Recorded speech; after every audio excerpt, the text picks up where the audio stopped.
Isso.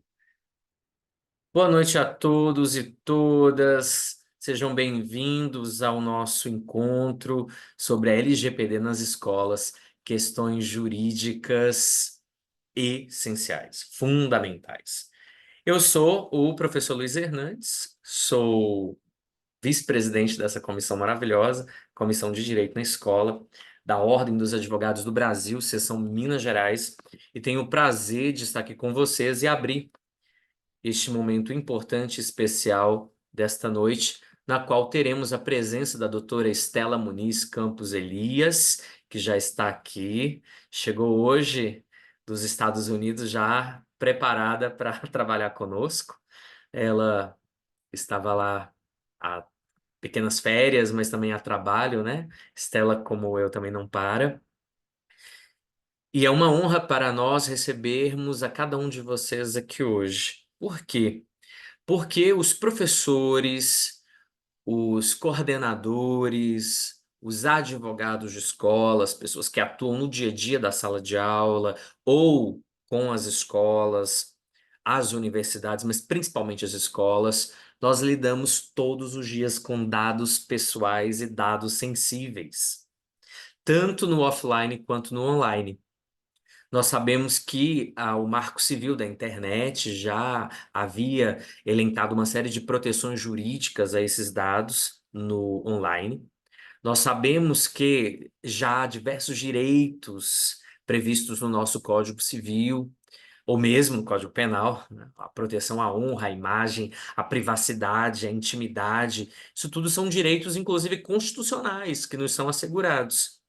E a Lei Geral de Proteção de Dados, que nasce a partir dessa necessidade, esse desejo de uma proteção ainda maior e eficaz, ela trouxe uma série de questões que já deveriam, pelo bom senso, ser aplicadas, mas que agora tem uma proteção jurídica especial para todo aquele que opera com dados, que trata dados, né? Tanto o controlador quanto o operador de dados, eles precisam ter esse controle. E nós que estamos no dia a dia da sala de aula, principalmente com crianças e adolescentes, lidamos com dados sensíveis de menores. E aí nós precisamos de muito maior controle, ok? Por isso, eu quero convidar vocês hoje a ingressarem, a imergirem nesse curso sobre LGPD com a doutora Estela Muniz, que é mestra em Direito pela Pontifícia Universidade Católica de Minas Gerais, é vice-presidente da Comissão de Proteção de Dados da OABMG e a nossa membra mor aqui do Direito na Escola está conosco nessa luta diária. Eu ia fazer uma breve introdução, mas eu acredito que todo mundo aqui está muito cansado, trabalhamos o dia inteiro, então nós não queremos storytelling do Luiz Hernandes hoje, a gente quer de fato a doutora Estela Muniz. Seja bem-vinda, doutora Estela, e eu vou ficar aqui no, nos bastidores para admitir as pessoas que estão chegando de última hora, mas eu não posso deixar de agradecer publicamente ao doutor Sérgio Leonardo, o presidente da nossa seccional mineira, que tanto apoio tem dado ao trabalho do direito na escola, tanto para nós que estamos aqui na capital, quanto para os membros do interior, das subseções, tanto suporte, tanto apoio dele, também do Dr. Gustavo Chalfun, que é o presidente da Caixa de Assistência da Advocacia Mineira, que muito colabora conosco para que a gente possa fazer as formações no interior do estado, né? O nosso trabalho é um trabalho voluntário, a gente não ganha nenhum real para trabalhar, pelo contrário, né? A gente coloca o dinheiro do nosso bolso para fazer acontecer esse grande propósito. Mas o doutor Gustavo Chalfun muito nos ajuda, colabora conosco sempre por meio da Caixa de Assistência dos Advogados de Minas Gerais. E há tantas pessoas de boa vontade que aqui estão. Obrigado a você que está aqui conosco hoje. Eu espero de coração que este encontro seja profícuo. Quero pedir a todos que colaborem divulgando este nosso evento. Você pode nos marcar aí no Instagram, @direito na escola, e os nossos arrobas pessoais, né? O meu é adv.luizhernandes, caso alguém queira seguir, e o da doutora Estela é Estela.muniz com dois e's no final. Então, arroba, coloca aqui no chat, Stella. Vou colocar. Isso, que daí quem quiser seguir não é obrigado, mas se quiser. E o do Direito na Escola é arroba Direito na Escola. Mais tarde eu vou lançar no chat a lista de chamada, a lista de presença, para você garantir, quem fez inscrição prévia no site, o, o certificado assinado pelo Dr. Sérgio Leonardo.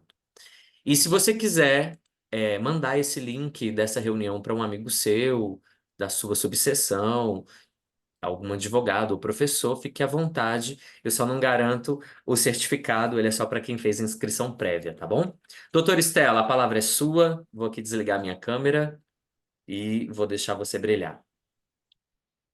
Muito obrigada, doutor Luiz. Obrigado, pessoal, pela presença. É um prazer aceitar esse convite feito tão carinhosamente pelo meu amigo Luiz, pelo Direito na Escola, pelo professor Lucas Andrade e principalmente pelos nossos presidentes Sérgio Leonardo e Gustavo Chalfun. Gustavo Chalfun, eu tenho que fazer um agradecimento especial, levando em consideração que ele patrocinou o nosso último livro da Comissão de Proteção de Dados. Inclusive, para quem tem interesse, me chama lá no Instagram, que eu libero o link para vocês. É um download gratuito do PDF.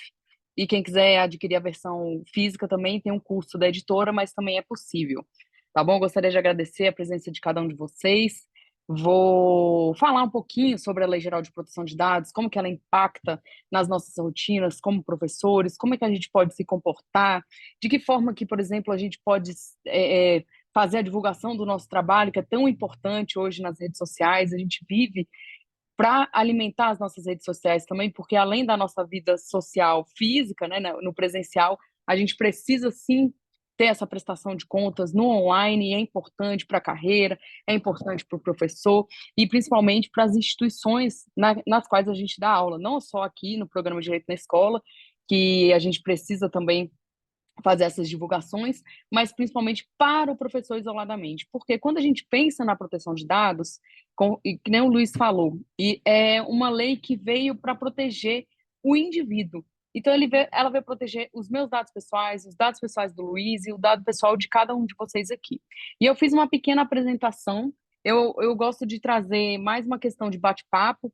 O Luiz pediu para poder fazer essa interação via chat, mas se vocês quiserem participar de alguma forma, levantando a mão, ao final eu tenho prazer de responder, não tem problema nenhum. Mas é um bate-papo, tá, pessoal? Vão se comunicando aí comigo no chat. O Luiz vai fazendo esse filtro também, porque eu vou fazer essa apresentação do PowerPoint, mas fiquem à vontade, tá, pessoal? A aula é de vocês para vocês e eu quero trazer o máximo que vocês podem aproveitar aqui com a aplicação do dia a dia de vocês, porque cada um tem uma particularidade enquanto professores e também enquanto alunos. Então, hoje vocês estão aqui na condição de aprendizes, mas a qualquer momento que vocês precisarem ou quiserem, podem ficar à vontade, tá bom? Vou Isso, compartilhar aqui meu doutora slide. Estela, só para a gente deixar claro para o Sim. pessoal, esse primeiro momento ela vai explanar a parte geral, nós vamos ficar mutados, tá bom? Aí nós vamos depois abrir os microfones, as câmeras, e aí vamos começar o grande bate-papo, que é para a gente fazer a partir do que já foi exposto, tá bom, gente? Então, Ah, segura a e só ansiedade. um último, segura a ansiedade. E um último comunicado, pode ser que o nosso presidente Chalfun, ele consiga nos brindar com a presença dele aqui nesse curso também. Então, a qualquer momento, eu posso interromper a apresentação justamente por conta da entrada dele, tá, pessoal? Ele vai vir aqui nos celebrar e celebrar o Direito na Escola mais uma vez, que ele tanto adora e tanto apoia, não só o Direito na Escola, mas nós como na condição de advogado e também presidentes, vices e membros de comissão, tá? Mas sem mais enrolação, que vocês estão doidos aqui para saber da LGPD. Então, pessoal, quem quiser me seguir, vocês estão vendo minha apresentação, né? Quem quiser me seguir, @estela.muniz, quem está entrando agora. E eu vou falar um pouquinho do impacto da Lei Geral de Proteção de Dados nas escolas, enquanto professores que somos. Tá, pessoal? Então, qualquer dúvida que vocês tiverem, seja no momento de hoje, seja posteriormente, eu me coloco à disposição, porque esse assunto a gente constrói um conhecimento a cada dia que passa. Não tem um conhecimento fechado, é uma lei muito nova, ela veio em 2018, mas é uma construção que até mesmo as autoridades de proteção de dados vêm fazendo ao longo dos dias. Então, qualquer dúvida que vocês tiverem, podem ficar à vontade para me assolar tanto pelo e-mail que eu deixei aí embaixo também, quanto pelo Instagram, que vocês vão, que eu vou ter o maior prazer de poder ajudar vocês com essa empreitada, tá? É uma lei que a gente precisa se debruçar e digamos assim, cada caso que acontece dentro da Lei Geral de Proteção de Dados, ele pode ter mais de um entendimento dependendo do contexto. Então, fiquem à vontade, tá, pessoal? E eu queria trazer aqui um pouquinho para vocês de quem sou eu. Eu já conheço muitos de vocês já me conhecem de algumas postagens, algumas outras oportunidades, mas eu gostaria de me apresentar formalmente, só para a gente poder contextualizar quem eu sou, quem é a Estela. E eu sou advogada empresarial, eu já tenho mais de 12 anos de atuação, tanto no direito empresarial, quanto no direito trabalhista e direito digital. E eu também venho com essa frente da proteção de dados desde quando ela surgiu aí em meados de 2018, mas confesso que eu já trabalhava com direito digital antes, então eu já tinha um certo conhecimento pelas leis estrangeiras. Eu sou mestre em direito pela PUC, conforme o Luiz falou, sou palestrante, sou professora do Estratégia OAB, Estratégia Concurso, Estratégia Educacional, cada um conhece estratégia, aquele cursinho preparatório mesmo, de uma forma diferente. E eu sou assessora institucional aqui do Programa Direito na Escola, e eu tenho o maior prazer de fazer o atendimento de vocês, de tratar diversos assuntos com vocês. Também sou vice-presidente da Comissão de Proteção de Dados da nossa OAB Minas Gerais, e também faço parte da nossa OAB nacional, sendo membro consultora aí da Comissão Especial em Proteção de Dados. Eu também sou coordenadora da pós-graduação em Proteção de Dados pela ESA-MG, e eu tenho atuação estratégica, tanto no compliance ligado à proteção de dados, quanto trabalhista. E eu também faço o trabalho de DPO, não sei se vocês já ouviram falar dessa figura que a lei trouxe nova, mas o DPO ele é uma figura muito importante quando a gente fala de proteção de dados. Mas eu não vou entrar nesse cargo agora, mas é um cargo novo que assessora as empresas quando a gente fala de proteção de dados. Mas eu não vou falar dele hoje porque não é o intuito. O intuito hoje é falar da onde que vem essa Lei Geral de Proteção de Dados, para que ela serve e quais são os impactos aqui na nossa educação. Mas antes disso, eu gostaria de passar esse videozinho, não sei se vai, ver se vocês estão conseguindo ouvir o áudio, porque é desse vídeo que eu gosto de trazer o bate-papo para vocês entenderem qual que é a complexidade do mundo que a gente vive hoje, e eu tenho certeza que se não digamos assim, unanimamente, a menos a maioria passou por essa situação. Vou dar play aqui no vídeo, ver se vai sair o áudio para mim, Luiz. Tá saindo? Não, tá sem áudio. Tá sem áudio? Deixa eu ver aqui. Eu acho que eu tenho que compartilhar de novo, né? Tem aquele negócio. Peraí.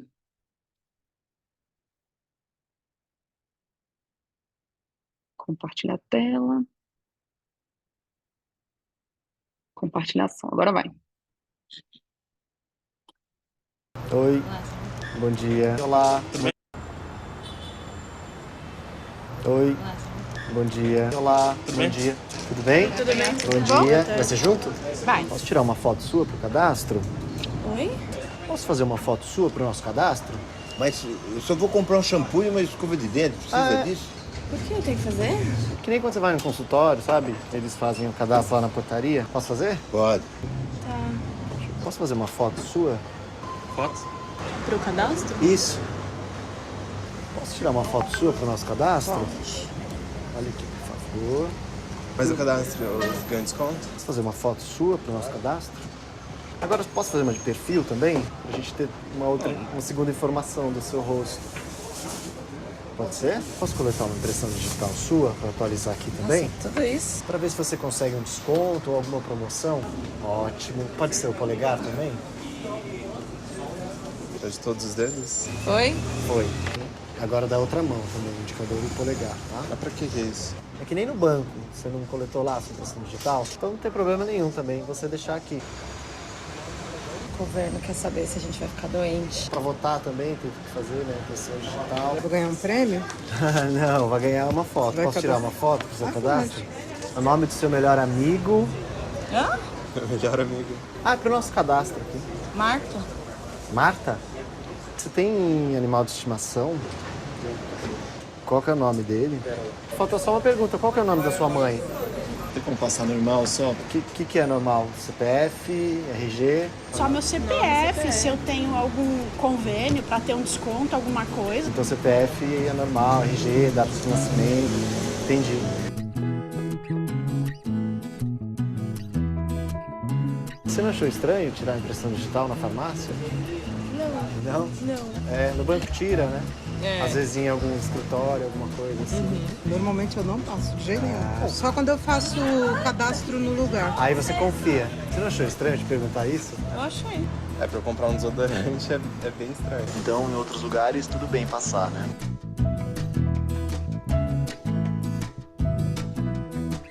Importante a gente refletir, né? Que às vezes vem umas perguntas e uns dados. E a gente nem questiona. A gente nem questiona. Necessidade. A gente nem sabe pra onde vai, nada, né? Eu parei para pensar a hora que você falou só do cachorro. E ela passou os dela pra você? Tenho a data Você é de fácil, nascimento. amiga, eu sou facinho. Às vezes a gente passa um monte de informação sem saber pra quê, né? Sim.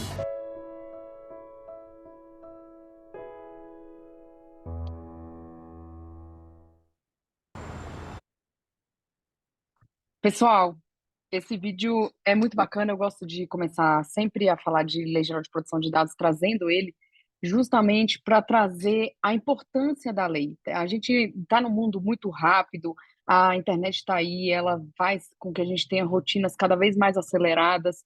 Se a gente dorme no ponto, a gente é passado para trás muitas vezes também na questão do desempenho, de autoridade, construção de imagem no digital. Mas a gente não pode esquecer que a Lei Geral de Proteção de Dados ela veio para trazer a gente para o centro da discussão. O que estão fazendo com os meus dados pessoais? Por que as pessoas estão coletando os meus dados pessoais? Eu tenho certeza que alguém aqui, se não todo mundo, já passou por uma situação, principalmente em farmácia. E vale falar aqui, e é público e eu posso falar, que as farmácias, principalmente essa rede mais conhecida, inclusive Araújo também faz parte dessa investigação, do porquê que eles pedem os dados pessoais na hora de fornecer um desconto, porque muitas vezes a gente está condicionado a dar os dados pessoais achando que vai ter um desconto, e aí vem um desconto de centavos, às vezes R$ 1, R$ 2.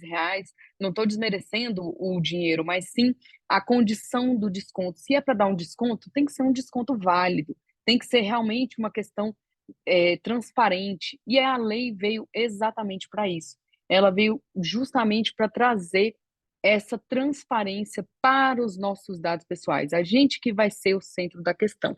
E eu trago esse vídeo justamente para a gente se entender enquanto indivíduo de proteção de dados. Então, nós temos que estar protegidos.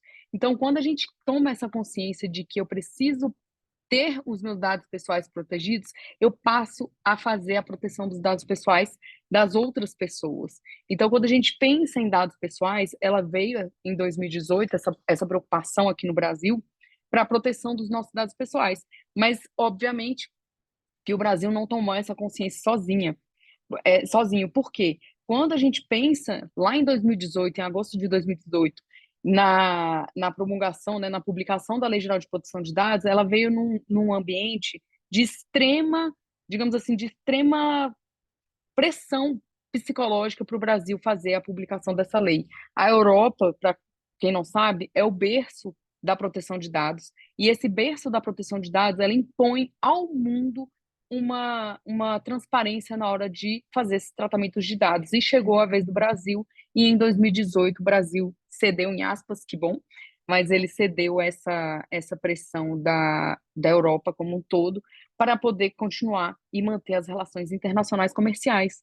Então, apesar de ter sido por uma questão puramente econômica, por uma questão de comércio internacional, essa lei veio para trazer mais transparência na proteção dos nossos dados, sejam eles físicos ou digitais. Muitas vezes a gente passa nas escolas por rotinas mais físicas que digitais, mas ambos estão protegidos aqui na Lei Geral de Proteção de Dados. E a gente, como professor, quando eu me centralizo na lei, eu passo a entender melhor como é que eu devo tratar o dado pessoal do meu coleguinha, do meu aluno, do meu gestor, da minha coordenadora, do meu coordenador. Então, por isso que a lei é muito importante, para trazer transparência e, obviamente, para que eu entenda qual é o motivo que está sendo coletado esse dado pessoal, armazenado.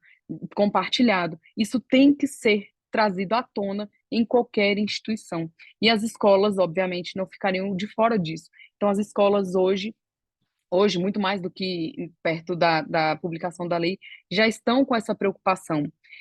Tem redes de escola que já levam essa questão da Lei Geral de Proteção de Dados muito a sério e de uma forma, às vezes, até burocrática demais. Porque a intenção da lei, ela não é, não, você não pode fazer mais nada com dado pessoal, e sim trazer a transparência necessária. Então, eu posso fazer, sim, um compartilhamento de dados, de um dado pessoal de um aluno menor de idade, para outra instituição, para por exemplo, um curso de inglês que tenha convênio, desde que a escola deixe isso claro para os responsáveis, se for maior de idade, para o próprio responsável, para o próprio titular de dados, mas ela só tem que explicar o motivo, a finalidade, ela tem que trazer isso de uma forma muito transparente.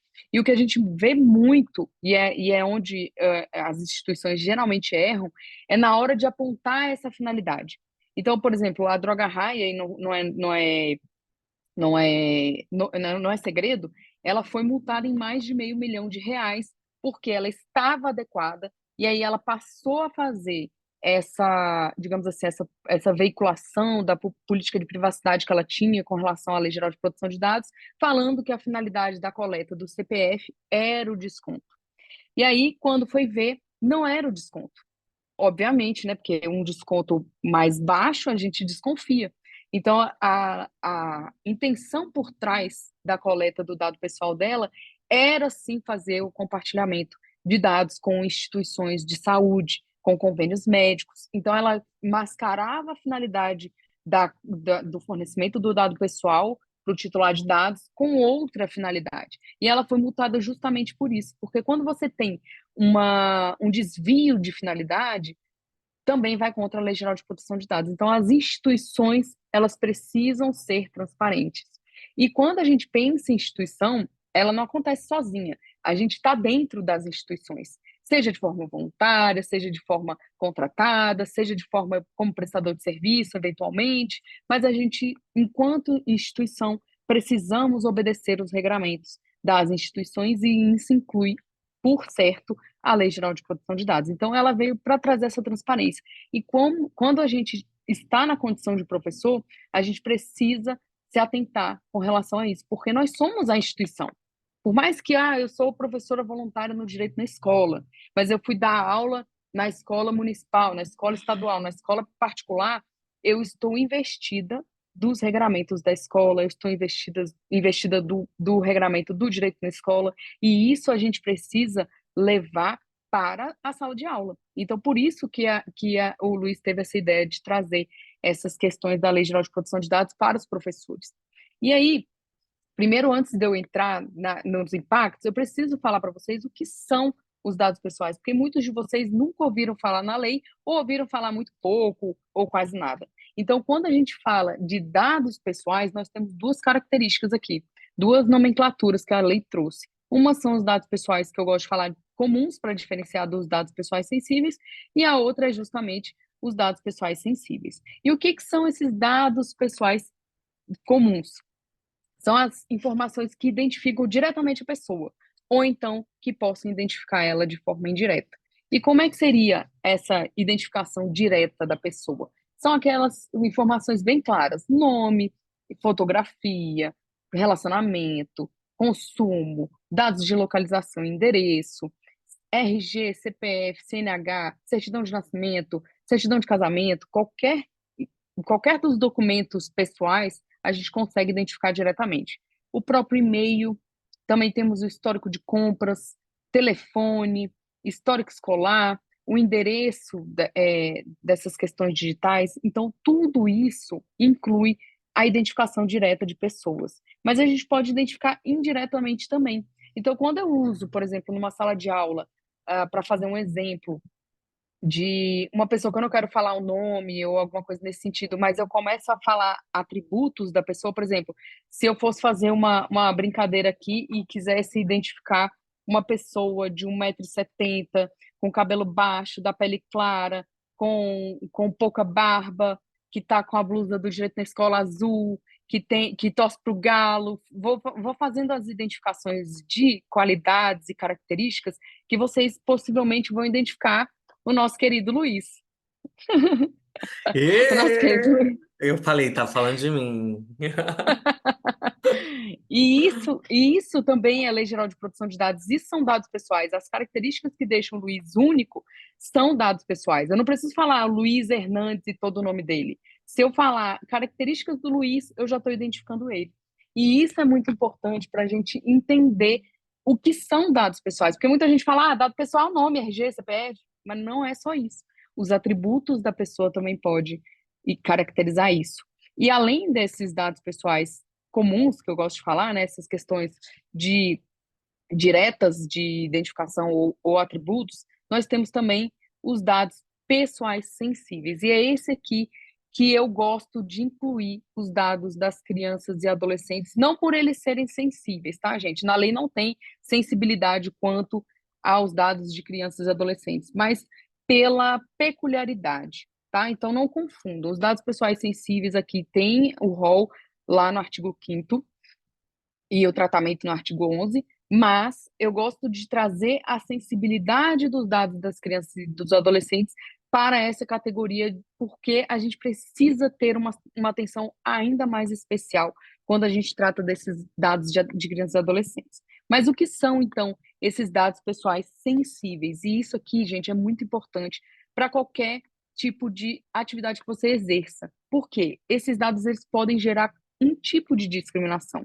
E isso afeta diretamente a intimidade da pessoa. Então, se você pensar em um dado pessoal que pode trazer qualquer tipo de discriminação, qualquer tipo de ataque direto à intimidade da pessoa, a gente pode classificar como dado pessoal sensível. Por isso que eu trago, digamos assim, a analogia dos dados das crianças e adolescentes para essa categoria. Mas lembre-se, não está lá no artigo que fala dos dados sensíveis, tá? Para mim é um rol exemplificativo. Tem gente que acha que é taxativo, mas eu não concordo com essa corrente minoritária, tá?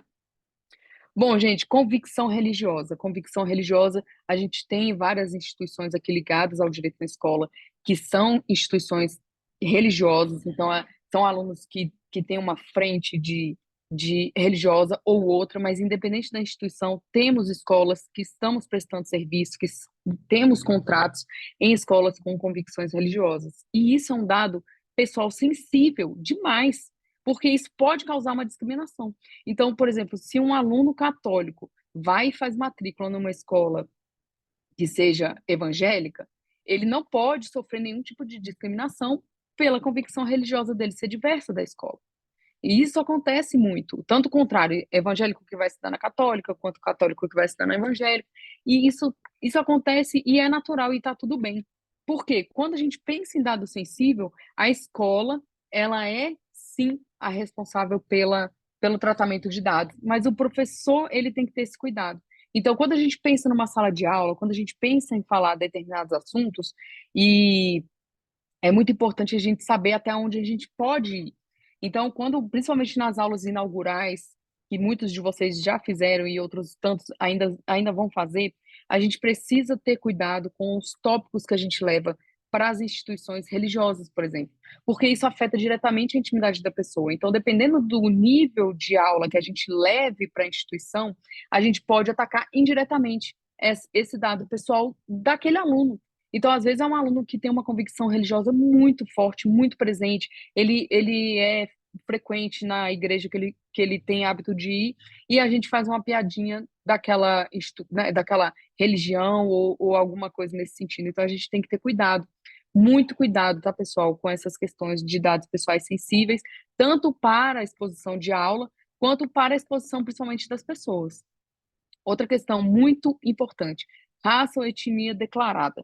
Isso também é um dado que pode gerar discriminação, e a gente tem muitos casos, por exemplo, de bullying nas escolas, que levam isso como premissa. Então, muito cuidado quando vocês estiverem dando aula, que presenciarem alguma coisa nesse sentido, porque também tem relação com a Lei Geral de Proteção de Dados. Outro dado muito importante, histórico médico ou informações de saúde. Muitas vezes vocês podem se deparar com alunos que têm esse histórico médico, informações de saúde, por exemplo, alunos que têm autismo, alunos que têm alguma deficiência, que vocês estão lá dando aula e vocês precisam saber de alguma parte aí do histórico médico, alguma informação de saúde daquele aluno, às vezes é um aluno que precisa de assistência, então o professor ele tem que saber de determinadas informações, mas aquelas informações têm que ficar restritas na instituição. Então o professor não pode ficar, por exemplo, divulgando essas mas eu tenho um aluno autista na escola tal, no período tal, de manhã. Vai identificar o aluno, porque além disso ser atributos que podem identificar uma pessoa, vai identificar o aluno e isso pode trazer alguma discriminação. Muito cuidado com a sala de professores. A sala de professores é um lugar que a gente tem mais liberdade de conversar, porque são pessoas iguais, mas a gente tem que ter muito cuidado com o que veicula lá, principalmente se a gente estiver no voluntariado. Até porque a gente precisa seguir as normas da escola e lembrar da Lei Geral de Proteção de Dados. Então, a gente não pode sair falando sobre qualquer informação de saúde, de raça, de convicção religiosa, de qualquer tipo de aluno, a não ser que isso seja um caso, efetivamente, óbvio, que precisa ser reportado lá na instituição, tá? Exame de DNA também é um dado pessoal sensível. Biometria facial, muitas escolas, inclusive a escola da minha filha, eles exigem a biometria facial para que você consiga usar as dependências da escola. Então, se eu for buscar a minha filha, por exemplo, eu preciso passar pela biometria facial, mas quando eu fui na escola conhecer, eles já me falaram, olha, aqui a gente tem um critério de obediência à Lei Geral de Proteção de Dados, a gente faz a coleta de biometria facial, mas a biometria facial é para isso e isso, para, né, para efetivamente aumentar o nível de segurança, enfim, falaram os motivos ideais para poder fazer isso. Então, a biometria facial aqui não é só para acesso, por exemplo, à escola, é também o identificador de selfie. Então, as fotos que a gente tira em sala de aula tem que ter muito cuidado para que não saia o rosto do aluno, porque assim você consegue fazer a exposição dele e a biometria facial, né, a foto em si, ela é sim uma questão que identifica a pessoa de cara e ela é um dado pessoal sensível. Então, muito cuidado na hora de tirarem fotos dos alunos, principalmente quando a gente está diante de uma sala de aula muito cheia. Então, eu quero tirar uma foto dando aula. Tira de você, perto do quadro, tira de você, mais alinhado assim, mas sem tirar a foto do aluno, porque muitas das instituições que já seguem a Lei Geral de Proteção de Dados, elas não deixam, elas não permitem, elas não autorizam que você tire foto dos alunos, de frente dos alunos. Algumas até permitem de costas. Mas o interessante é não fazer essa exposição, porque de costas também, dependendo da pessoa, a gente consegue sim fazer a identificação, tá? Filiação partidária, filiação sindical também é um dado pessoal sensível. Impressões digitais também é o caso da farmácia. Esse grupo da Droga Raia, eles pediam CPF, aí veio a liminar, pediu para suspender o CPF, eles falaram, não, então vamos ter uma ideia melhor, vamos coletar as impressões digitais, que é pior ainda do que o CPF. Começaram a fazer essas questões de impressão digital e levaram a multa logo em seguida por conta daquela questão que eu falei com vocês. Também temos, deixa eu só tirar o meu negócio aqui, o estado psicológico. Muitos de vocês precisam saber dos estados psicológicos dos alunos para poder intermediar qualquer tipo de caso, ou até mesmo intervenção que precisa ser feita no dia. Então, muito cuidado com esses dados pessoais sensíveis que chegam até vocês, porque é necessário que a gente saiba, como professores, enquanto professores, a gente saiba quais são as peculiaridades dos alunos. Então, a gente pode enfrentar turmas de quinto ano, de quinta série, né? Na minha época era série, né? De quinta série até o terceiro ano, que podem ter, sim, um histórico médico importante de ser divulgado, mas discrição, pessoal, discrição nunca é demais. Então, quando vocês estiverem investidos na condição de professor, seja em escola fundamental, seja em escola de ensino médio, vocês precisam ter esse cuidado de não ficar divulgando, não falar com pessoas equivocadas. Se tiver que tratar alguma questão, vai na coordenação, vai na diretoria, vai naquela pessoa que realmente precisa saber do caso, para que você faça essa intermediação do aluno que precisa de por exemplo, uma intervenção rápida, de uma maneira acertada, porque isso pode sim respingar no professor, e a gente vai ver mais para frente. E para finalizar, a orientação sexual, que também é outro motivo de muito bullying nas escolas, quando a gente pensa nessa questão de aluno. Então, quando vocês verificarem que um aluno está tirando sarro com o outro, com a questão da orientação sexual, interfiram, falem que isso não pode ser exposto ou que não é o local apropriado, que cada um tem a sua orientação sexual e que, independente de ser ou não ser, ali não é um local para se divulgar isso, porque assim a gente consegue, inclusive, passar o conhecimento para os alunos. Não vai falar, não, mas isso é questão de proteção de dados, você não pode falar sobre isso, isso tem que ser um dado preservado.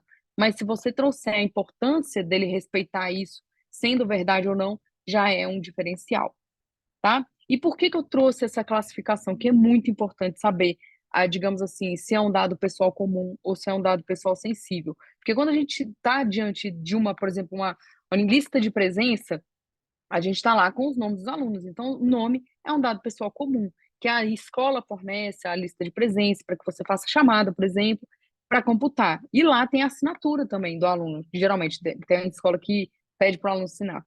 Assinou, o aluno tem o nome dele com a assinatura. Então, quando o professor, por exemplo, vai e pega essa listagem, leva para casa, não leva efetivamente para a secretaria para entregar a ficha de presença naquele momento, porque está atrasado, enfim, seja qual for, até mesmo as provas que são aplicadas, a gente precisa ter esse discernimento de onde fazer o armazenamento desses documentos que não são nossos, que são das instituições. E sendo um dado pessoal comum, a gente precisa de um armazenamento muito seguro. Então, eu não vou poder deixar em qualquer lugar, por exemplo, um envelope com a listagem. Ah, mas a prova não tem, só tem o nome. Que tivesse só a matrícula do aluno, já é um dado pessoal que pode identificar ele. Então, muito cuidado ao armazenarem esse tipo de dado pessoal, porque quando a gente pensa em escola, a gente pensa em menor de idade, em escola. Mas, obviamente, que essa proteção é para qualquer tipo de pessoa viva, tá, pessoal? Essa lei só se aplica aos vivos, mas é independente da idade. Mas aqui a gente está nichando para as escolas. E por que isso é importante saber essa diferenciação? Porque quando a gente pensa em crianças e adolescentes, a gente tem que ter cuidado de como que a gente tem que fazer esse tratamento dos dados das crianças e dos adolescentes, porque isso é muito importante da gente preservar os nossos alunos. E uma das coisas que eu vejo muito, e aproveitando aqui o ensejo, é não expor os rostos ou características dos alunos nas redes sociais. Óbvio, a gente tem um momento de tirar foto, tem um momento, deve, né, também tirar foto para poder mostrar que a gente está fazendo serviço, não só o serviço voluntário, mas o serviço também de contratado ou prestador de serviço, mas a gente tem que ter cuidado com a exposição dos alunos, porque a escola muitas vezes já proíbe de cara. Mas se ela tem uma autorização expressa, está fazendo uma campanha, está fazendo, por exemplo, a semana do bullying, que geralmente tem nas escolas, e aí ela autoriza expressamente você, enquanto instituição, então a diretora falou, não, hoje, essa semana, os pais autorizaram a fazer as fotos, não tem problema nenhum, aí sim, com muita cautela, você pode fazer a veiculação dessas fotos. Mas o conselho de amiga que eu dou é: não exponha. Não exponha os rostos, não exponha as características. Se for tirar foto da turma, tira da turma de costas. Se tiver um aluno virado assim, meio de lado, espera ele virar ou pede para todo mundo virar para frente. Digamos assim, o seguro morreu de velhice. Então, quanto menos a gente expor os dados pessoais dos alunos, principalmente os menores de idade, melhor para a gente. Por que que eu falo isso? Porque vocês vão ver, eu trouxe alguns dados aqui, que o Brasil é campeão em vazamento de dados. Ele é um dos países que mais tem casos de vazamento de dados. Imagina você que tem a sua rede social aberta, que expôs um rosto de um aluno de uma escola X, uma escola Y, que é extremamente, digamos assim, conservadora, e por mais que não seja, você vai lá e expõe ele com uniforme, com tudo que tem direito. Você pode ser responsabilizado. Então, para que você não incorra em qualquer tipo de dor de cabeça para você mesmo, não expõe os rostos ou as características que os alunos possam ser reconhecidos. Uniforme, timbre da escola, alguma coisa nesse sentido. Se for você e o timbre da escola, ok, porque você está fazendo a divulgação de você mesmo.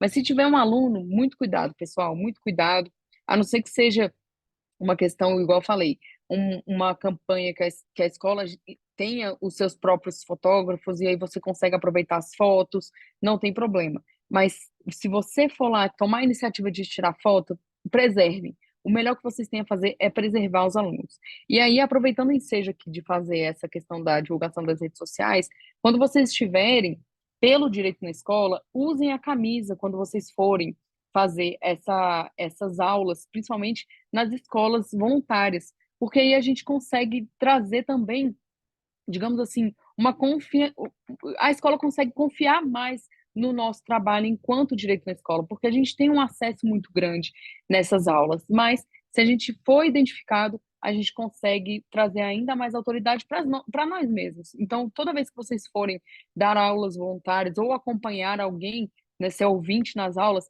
vá com a sua camisa, vá identificado com o programa para que você consiga ter ainda mais credibilidade e para que você consiga ser identificado também nas redes sociais do programa, mas sem expor os rostos dos alunos ou mesmo as características, né?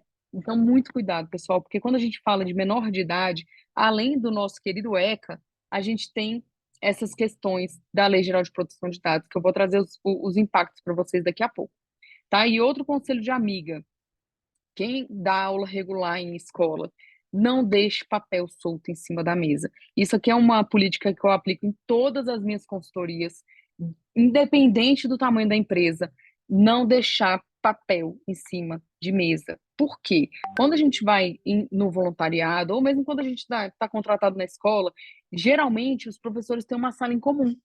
Tudo bem, tem os armários e tudo para poder guardar os pertences, mas geralmente é aquela mesona grande.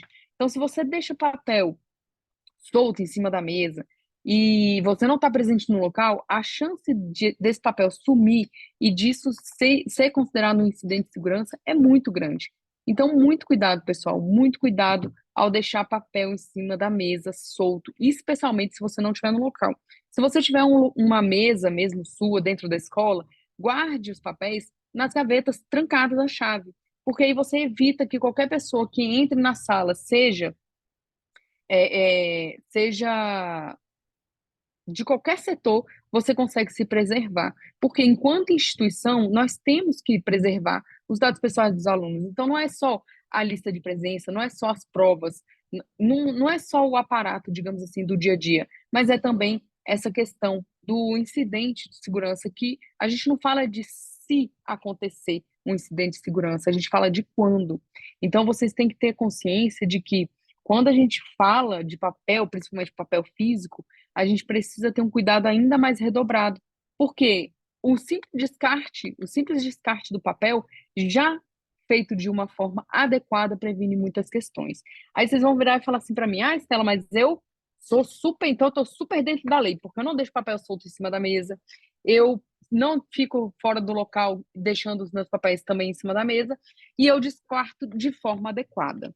Aí eu viro para vocês e falo: tá, mas como que você descarta o seu papel? A maioria das pessoas me respondem que usa aquela trituradora. Trituradora, sabe? Aquela caixinha que é lindinha, que você enfia o papel, aí ela vai... E aí o papel, se você tiver muita paciência, você vai colando um do lado do outro, assim, parece um macarrão. Essa é a forma incorreta de descartar. Por que que é incorreta? Porque se eu tiver muita paciência, eu vou lá e colo um papelzinho do lado do outro e consigo recuperar esse documento. Então, para eu entender o que é um descarte correto de papel, principalmente, eu preciso pensar que ele não vai ser revertido. E como que isso pode acontecer? Eu posso mandar o papel para reciclagem, eu posso mandar o papel para empresas. A própria instituição geralmente tem aonde descartar de forma mais adequada. Então, a empresa, ela conta com empresas terceirizadas para fazer esse descarte de papéis. Então, procure a instituição para poder fazer o descarte de papel. Se não tiver, e aí sim, você tem que correr atrás da sua fragmentadora. A fragmentadora é diferente da trituradora. A trituradora é aquela que você enfia o papelzinho e, com paciência, você vai juntando um ao outro. A fragmentadora não, ela não tem possibilidade de retroagir esse documento. Tá? Então, muito cuidado ao descartar esses papéis, tá? Então, a trituradora ela não é um meio muito legal de se descartar. E principalmente, gente, se vocês estiverem no local em que você amassa o papel e joga no lixo, pelo amor de Deus, é melhor ver lá na instituição de que forma que você pode descartar de forma correta, porque isso pode te prejudicar e prejudicar também a instituição. Aí vocês devem estar se perguntando assim, tá, Estela, mas essa Lei Geral de Proteção de Dados, ela é aplicada a quem especificamente? Ela é aplicada às pessoas jurídicas. Mas, quando a gente fala em pessoa jurídica, ela não existe só no plano da pessoa jurídica dela. Ela é formada por pessoas físicas. Então, essas pessoas físicas têm que tomar cuidado para preservar a instituição, porque isso pode, sim, trazer alguma lesão à empresa, e trazendo lesão à empresa, isso pode, obviamente, trazer algum prejuízo para você, e a gente vai ver aonde. Então, sempre, pessoal, que vocês tiverem papel, e escola ama um papel, nunca vi. Advogado também, né? Mas a escola ama um papel na lista de presença, ama um papel na hora de fazer as provas, ama um papel até pela necessidade, né?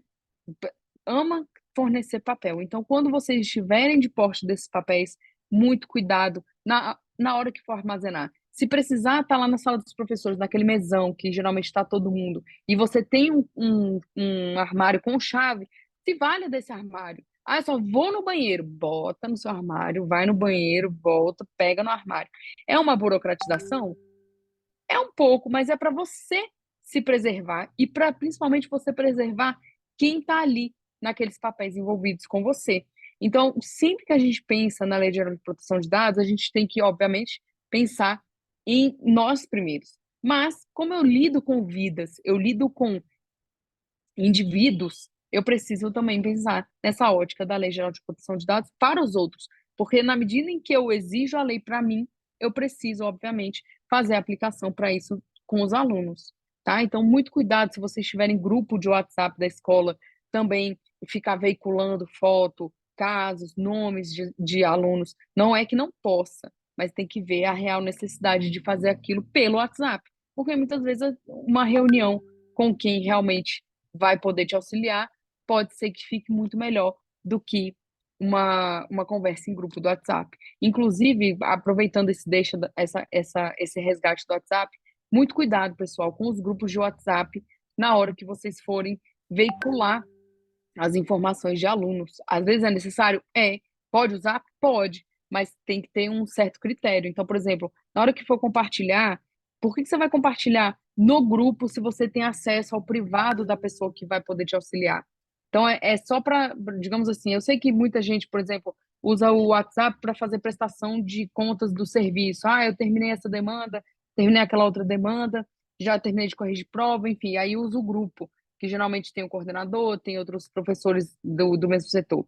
Mas se você vai divulgar uma informação pessoal de um aluno e não precisa que todo aquele pessoal do grupo do WhatsApp saiba, procure individualmente a pessoa que você precisa acionar no privado, porque aí você está preservando o aluno, você está preservando a sua integridade também. Porque quando a gente pensa na instituição, enquanto instituição, nós temos responsabilidade também.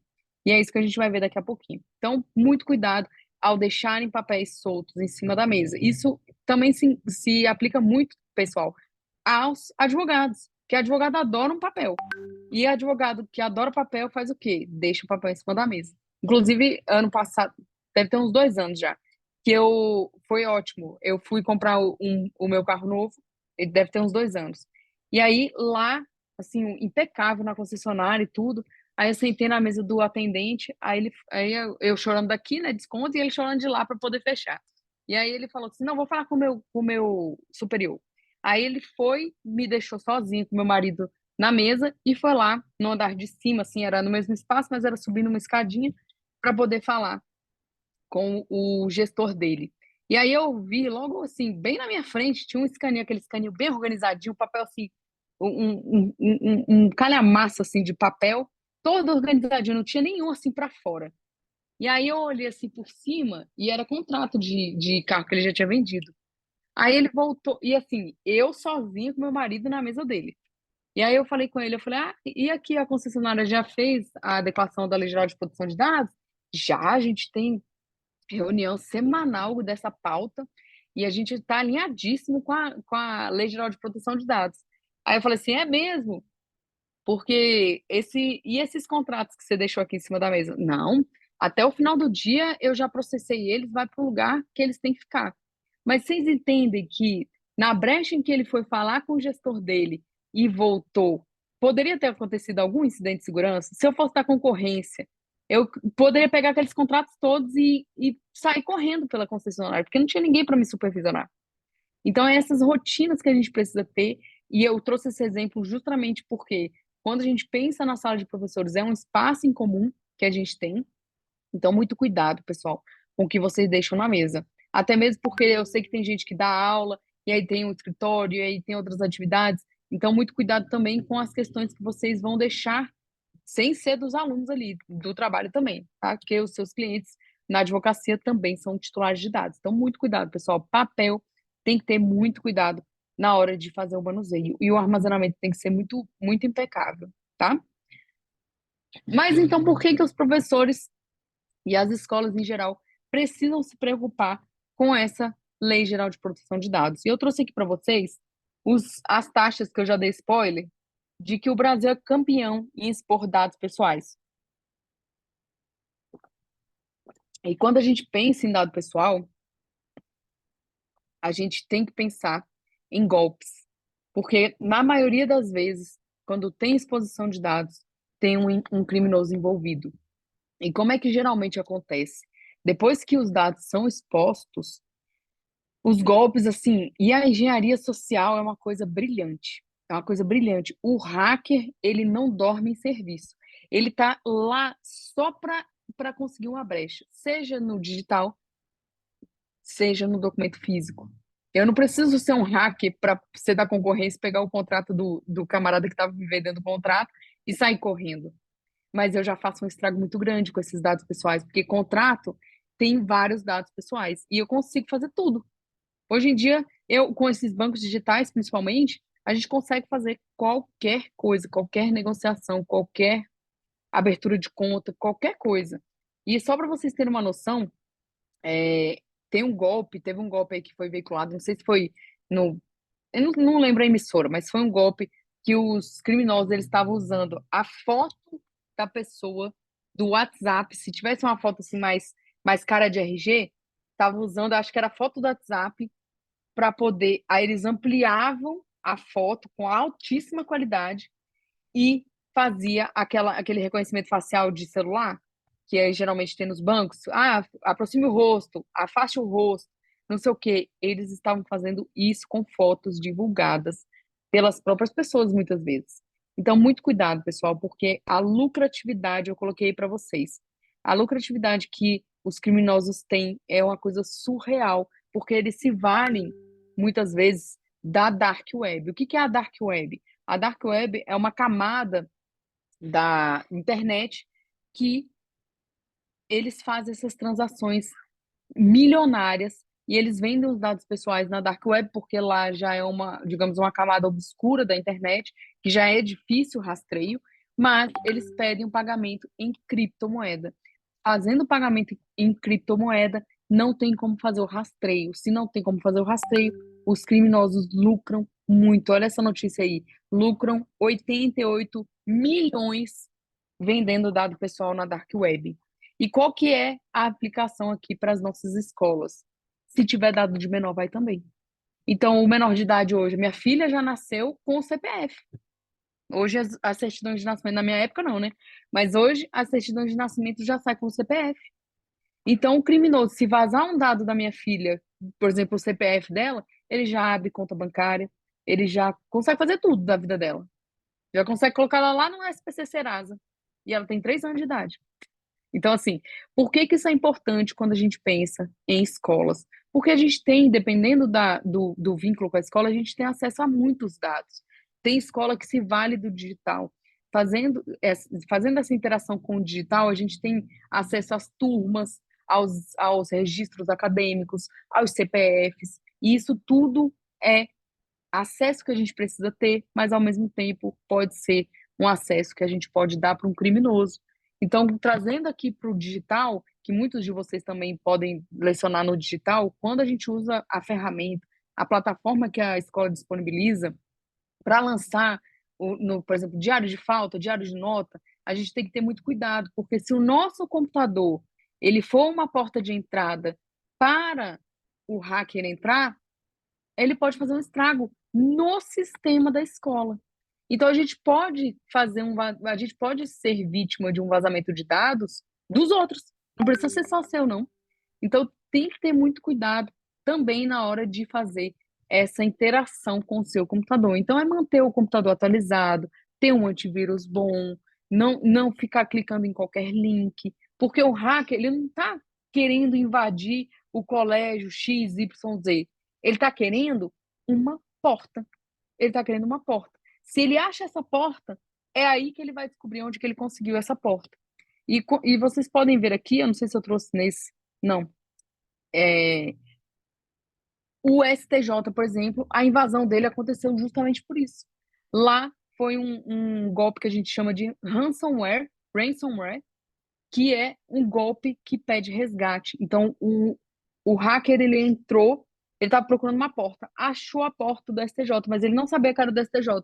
Quando ele entrou no servidor do STJ, ele conseguiu descobrir que era o STJ, travou. Pessoal, o STJ ficou parado, se eu não me engano, 15 dias. Pense o Superior Tribunal de Justiça parado por 15 dias. Nem advogado, nem ministro, nem ninguém conseguia fazer acesso aos processos judiciais eletrônicos. Então, quando a gente pensa numa porta de entrada, a gente pode ser a porta de entrada de qualquer tipo de incidente de segurança, quando a gente pensa no nosso computador. Óbvio, a gente tem que ter um computador protegido, firewall atualizado, antivírus, a gente precisa ter cuidado na hora de fazer os clique de link, fazer esse compartilhamento devido na internet. Então, muito cuidado, porque se ele entra na sua máquina e você está lá, lindo, colocou todas as pastinhas da escola que você dá aula no seu drive, ou até mesmo no seu computador. E aí ele consegue uma porta de entrada para essa sua pastinha de documentos, que geralmente a gente guarda. Se ela não tiver bem armazenada, se ela não tiver digamos assim, um nível de segurança um pouco maior, e por isso que eu recomendo o Drive, inclusive, pessoal, para quem já está aí um pouco preocupado com essa situação de onde armazenar, Estela, onde é que é melhor armazenar? Eu sempre sugiro o armazenamento em nuvem, porque lá a gente consegue fazer a administração de acesso, de senha, digamos assim, de acesso mesmo. Quem vai acessar de qual computador, a gente consegue fazer um armazenamento mais seguro através de senha pelo Drive. Então, qualquer nuvem que seja mais confiável, vocês podem estar utilizando. E geralmente quem tem a conta do Google tem acesso ao Google Drive, quem tem o da Apple tem o iCloud, enfim, tem vários tipos de nuvem. Então, muito cuidado, pessoal, porque nós somos, eu não estou falando que podemos ser, nós somos a porta de entrada para um incidente de segurança. E o incidente de segurança, ele não precisa necessariamente desencadear em vazamento de dados, mas, obviamente, que o hacker ele vai querer fazer esse tipo de coisa para lucrar mais. Então, muito cuidado, tá, pessoal? E só a título de informação para vocês, essas nossas redes sociais, todas elas já tiveram exposição de usuário dos bancos de dados, dos dados pessoais, enfim, vazamento de dados. Então, eu trouxe aí para vocês TikTok, YouTube, Instagram, Twitter, Telegram. Então, muito cuidado, pessoal, principalmente quando vocês forem fazer a produção de conteúdo de vocês e compartilhamento de dados pessoais. Então, muito cuidado quando vocês forem fazer por isso que eu fiz aquele apelo no começo de não tirem foto do rosto dos alunos.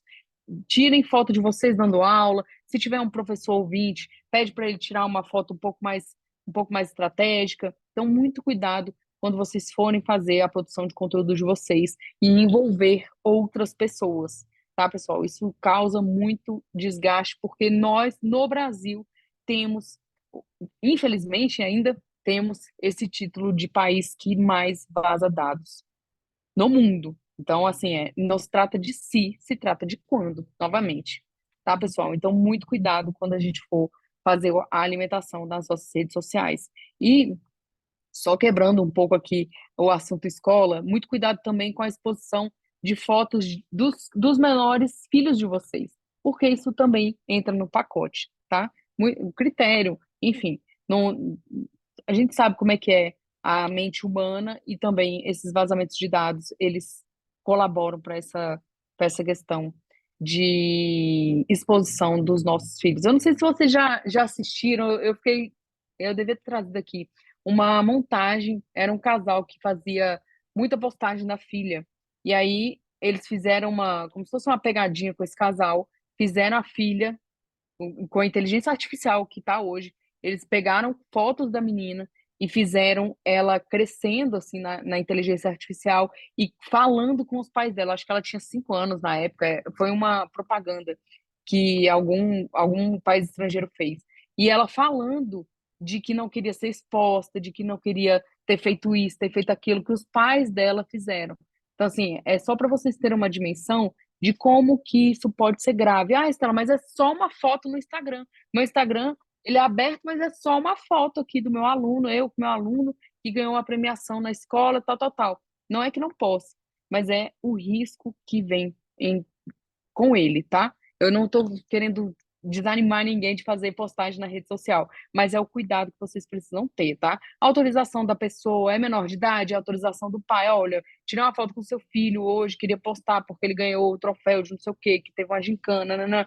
Pode. Assina, gente. Vocês que são advogados, a gente nunca perde por assinar um documento como resguardo. Então, assina a autorização, pronto, está resguardado. Porque o pai da pessoa, se for menor de idade, autorizou que eu fizesse essa exposição dela.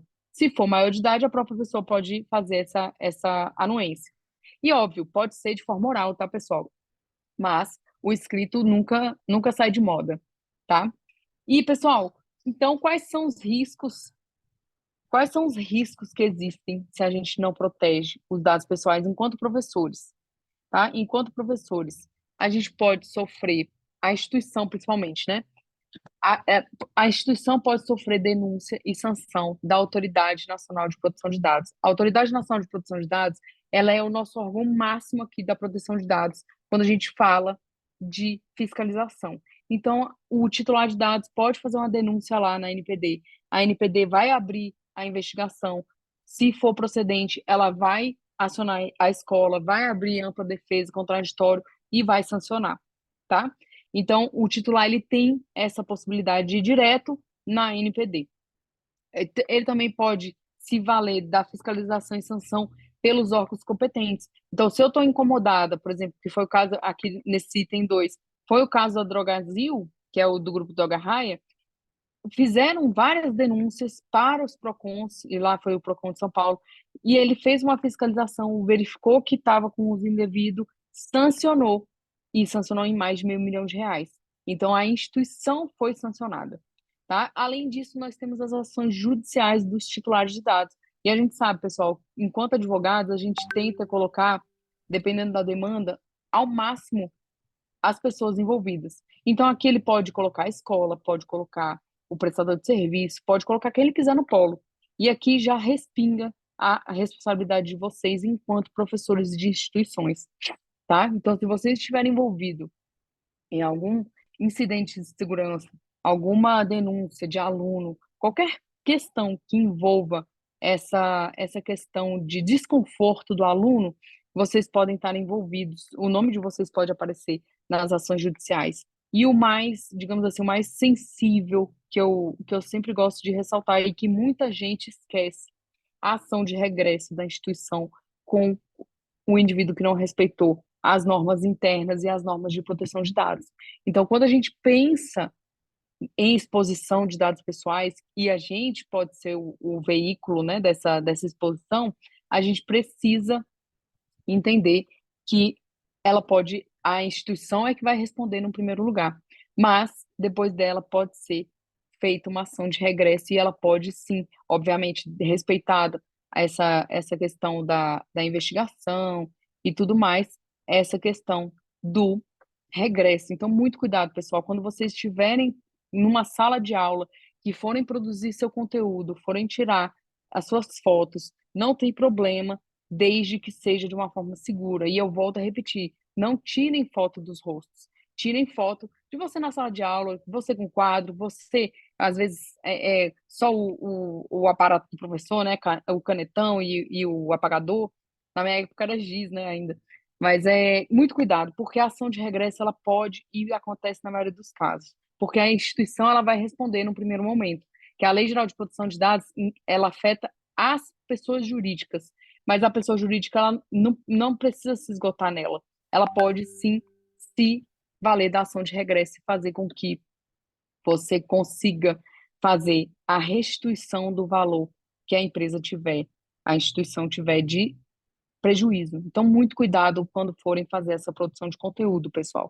Para vocês mesmo, como amiga que eu estou falando aqui. Então, quando vocês forem pensar quais são os riscos dando, mas essa questão da Lei Geral de Proteção de Dados, mó besteira, não acredito em nada. Não vou seguir. Siga o regramento da empresa, siga o regramento da instituição educacional, siga o regramento da Lei Geral de Proteção de Dados, mesmo que você não, digamos assim, não conviva com a Lei Geral de Proteção de Dados todos os dias, porque isso pode respingar em você de uma maneira regressa. Então, o nosso Código Civil prevê essa questão da ação de regresso, isso pode, sim, chegar na pessoa, porque eu já ouvi muitos colegas não deixando isso claro quando fala de proteção de dados, porque, óbvio, ela começa falando da pessoa jurídica, mas ela pode sim chegar nessa pessoa que causou prejuízo. Claro, né, observando negligência, perícia ou imprudência dessa pessoa, pode ser que ela seja atribuída e esse prejuízo seja atribuído a essa pessoa que causou esse desconforto na empresa. Então, muito cuidado, pessoal, muito cuidado ao manusear os dados pessoais, principalmente quando a gente fala de crianças e adolescentes em sala de aula, porque isso pode chegar de uma maneira não direta, né, uma maneira indireta em cada um de nós, professores, tá ok? E só para trazer uma questão que aconteceu comigo esses dias, eu estava dando um treinamento no Cicobi, e quando eu falei dessa parte da ação do regresso, o pessoal ficou muito assustado. E aí teve uma menina que perguntou de uma questão, acredito que tenha sido com um funcionário da Latam, se eu não me engano, que foi num jogo de futebol, e aí ele começou a tirar sarro com a apresentadora, e isso num jogo de futebol, tá? Ele tava com a camisa do time e aí começou a tirar sarro com a apresentadora porque era mulher falando de futebol. E aí, isso repercutiu tão fortemente nas redes sociais que gerou a dispensa por justa causa dele. Então, assim, essa ação de regresso pode não vir em questão de pecúnia, obviamente, mas pode vir por uma rescisão contratual ou uma não renovação do contrato. Então, muito cuidado, pessoal, muito cuidado quando vocês forem fazer essa produção de conteúdo. E aí, quando vocês, por exemplo, estiverem contratados em uma instituição ou estão dando uma aula voluntária de uma escola que vocês têm a regularidade de dar aulas, muito cuidado com o que vocês vão projetar na rede social.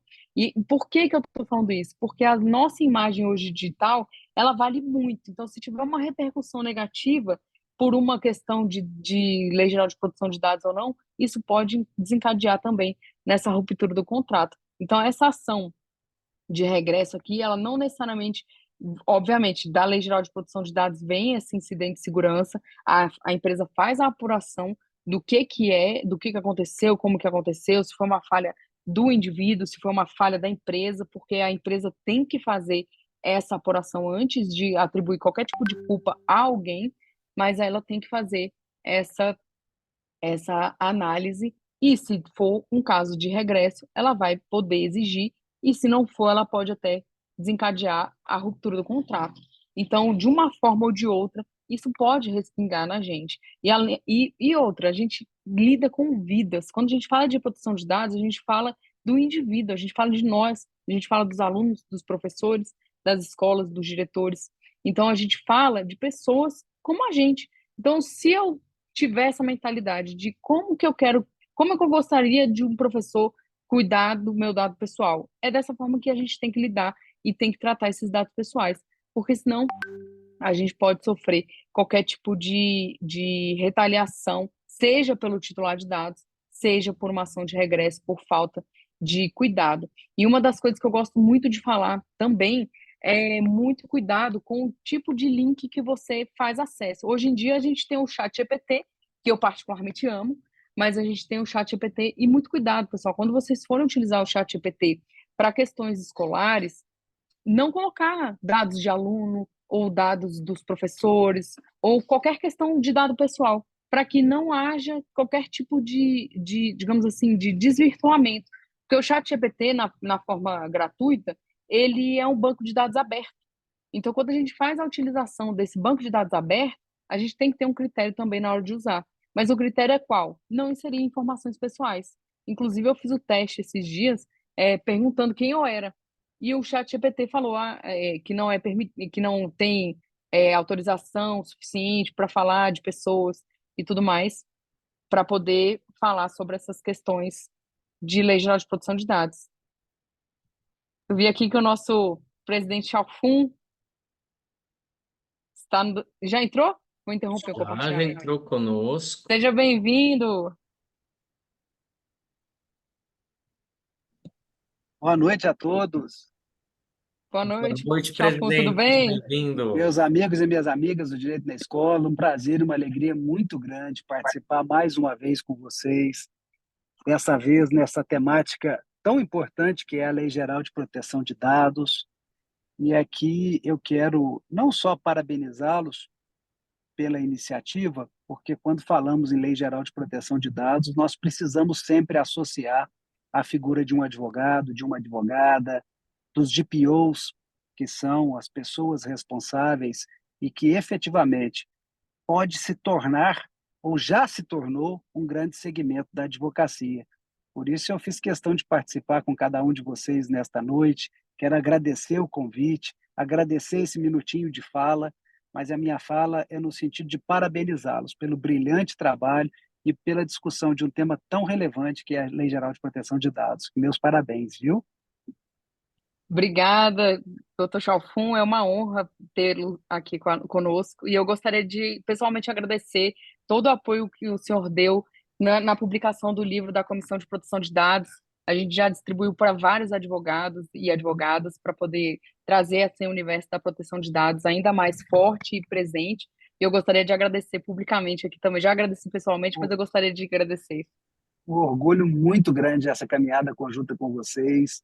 Eu estava inaugurando mais uma sede do escritório compartilhado na subseção de Betim e por isso me atrasei um pouco para essa abertura, mas quero aqui renovar o meu compromisso com o Direito na Escola, com cada um de vocês e deixar as portas sempre abertas e quero muito poder participar tantas quantas vezes for convidado. Muito obrigado, viu, gente?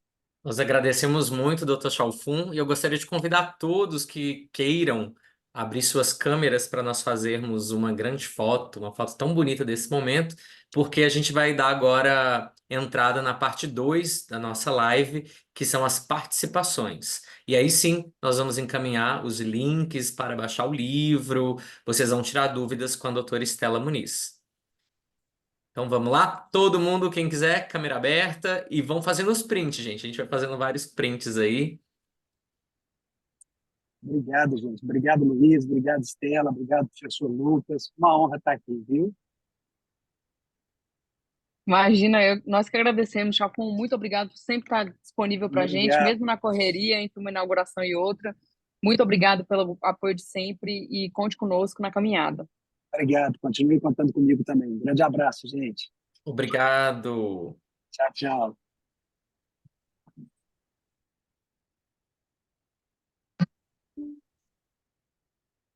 Aproveitar que estamos fazendo as fotos, né? Quem quiser pode ir tirando aí os prints, pessoal que gosta de marcar.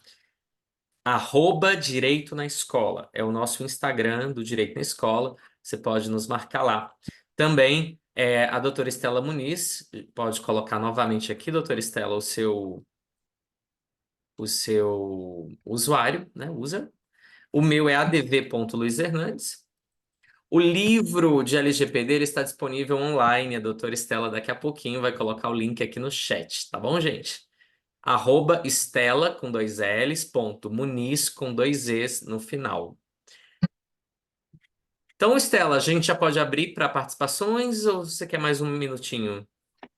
Pode, não, eu só ia encerrar, mas o Chalfon chegou bem na hora do encerramento, então ele que encerrou com chave de ouro. Quero agradecer também a presença da doutora Franciane Valéria. Doutora Franciane, você consegue abrir a câmera?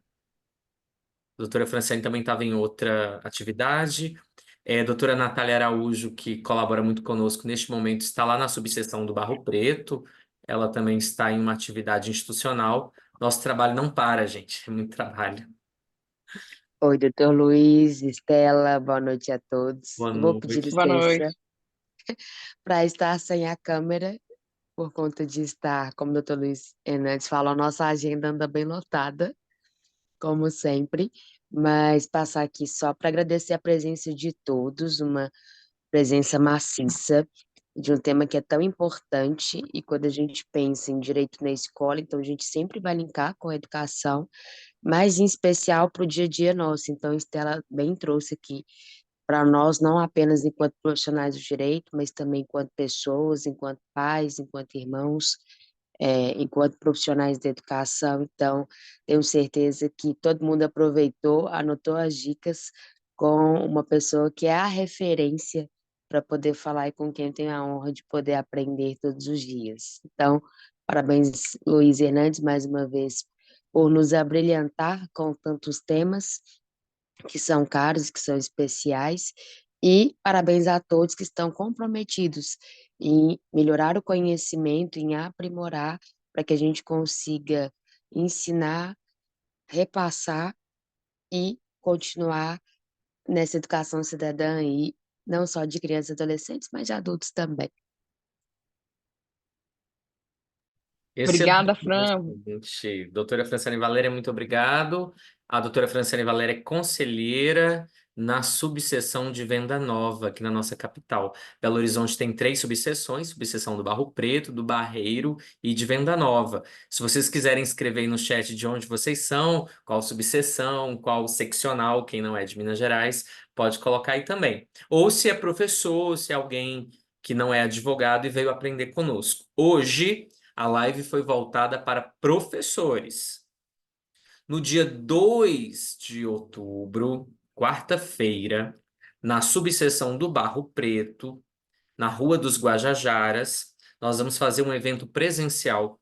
E aí nós vamos falar para gestores escolares e advogados. Se você quiser aprender a advogar com a LGPD, você tem que ir lá no dia 2. Aqui é uma prévia do que vem no presencial, que está muito, muito bom.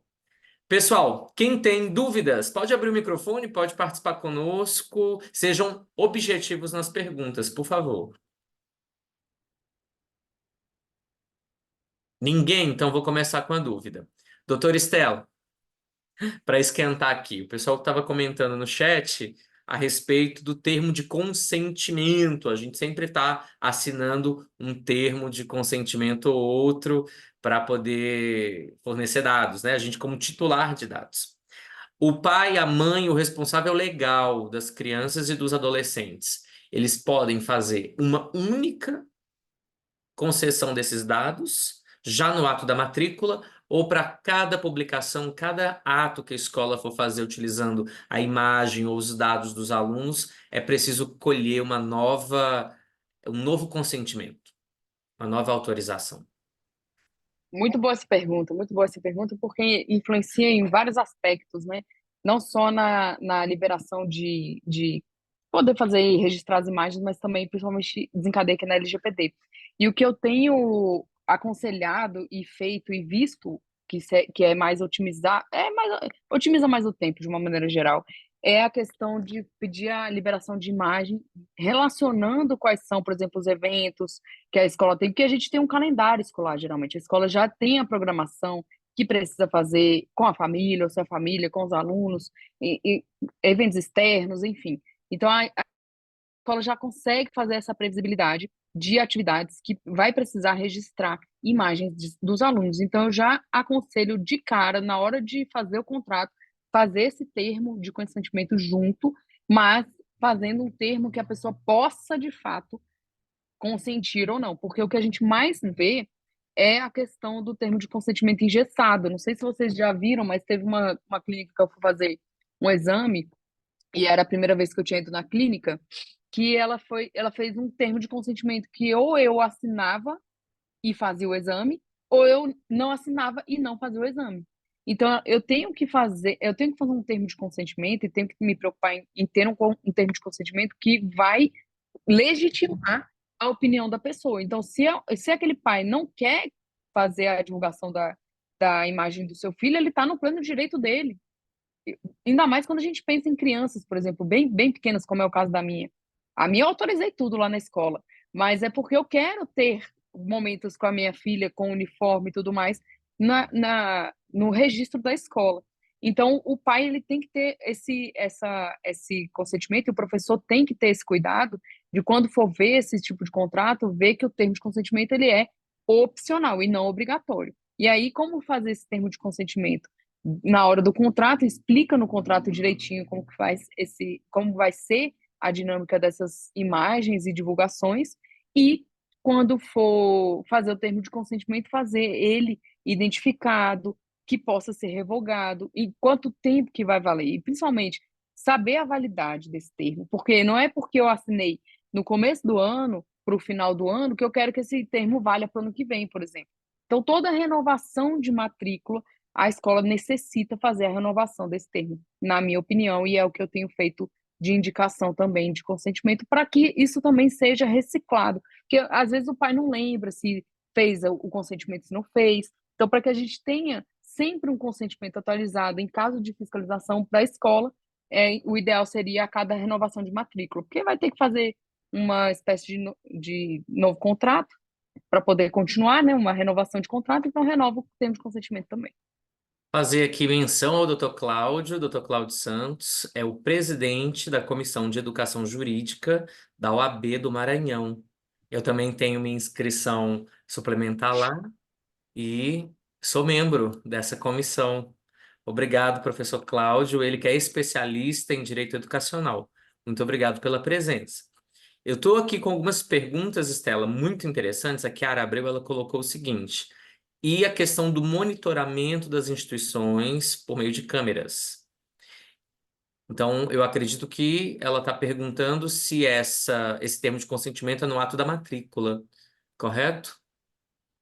Aí a gente tem que ter um cuidado, porque quando a gente fala de segurança dos alunos, e isso serve para a segurança geral, a gente tem uma cláusula uma cláusula é ótima, um artigo dentro da Lei Geral de Proteção de Dados que me permite não fazer termo de consentimento em prol da segurança. Porque quando a gente pensa em direito individual, a gente tem um direito, digamos assim, coletivo que supera o individual. Então, quando eu falo de segurança, se for essa pergunta, segurança dos alunos, segurança dos professores, quando a gente trata da questão do monitoramento, circuito de câmera para fins de segurança, eu não preciso do termo de consentimento. Se eu não me engano, é o artigo 11, a linha G, talvez? Alguma coisa assim. De cabeça eu não vou lembrar, mas depois eu pego o artigo certinho. Então, eu evito o termo de consentimento, porque nem tudo, gente, é termo de consentimento. Muitas pessoas erram ao achar que o termo de consentimento, ele é uma necessidade primeira, digamos.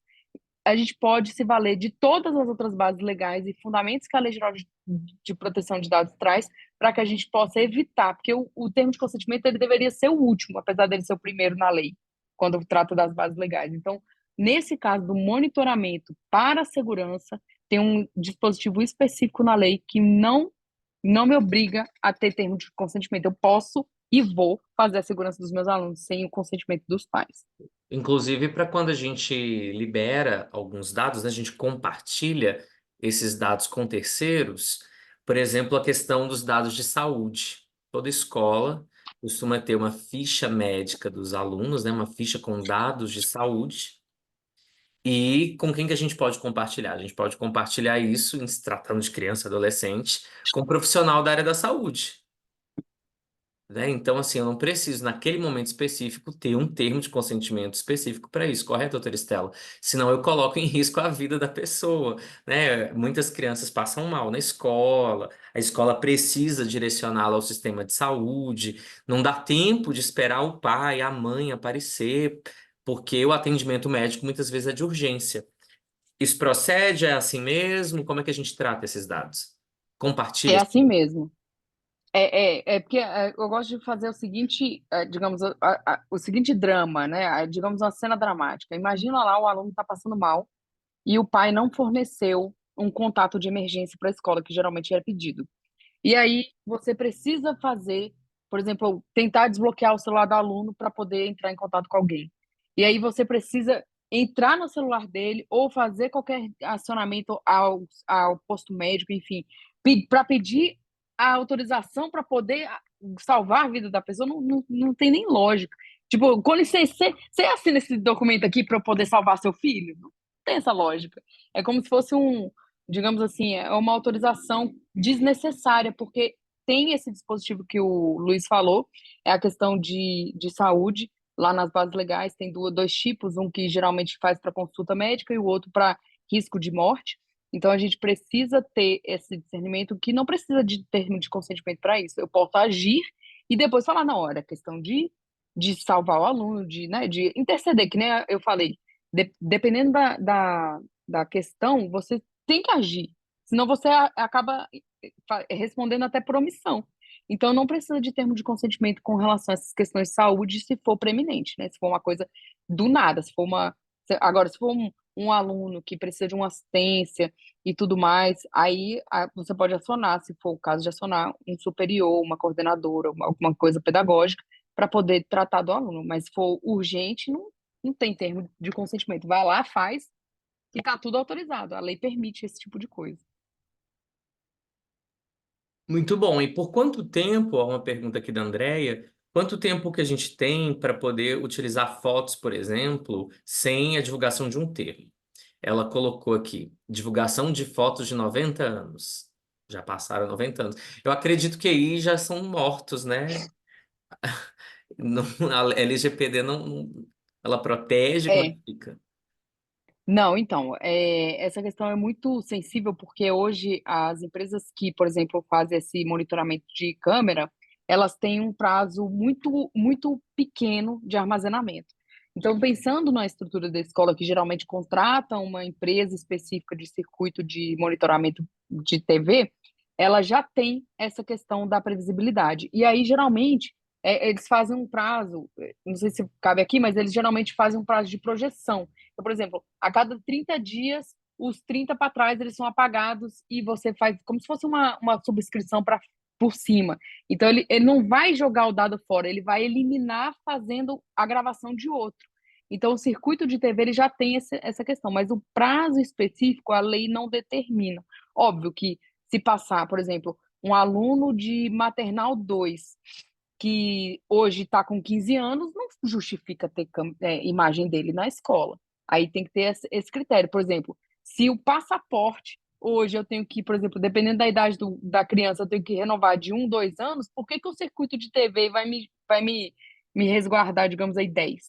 Não tem cabimento. Dependendo da idade, a gente precisa pensar nessa questão da temporalidade, mas quem trabalha com isso geralmente põe um prazo muito exíguo, tipo 6 meses ou até 1 ano, dependendo. Então, mas aí faz nesse critério de sobrescrever o dado que estava ali. E aí elimina, só que aproveita o espaço no disco rígido.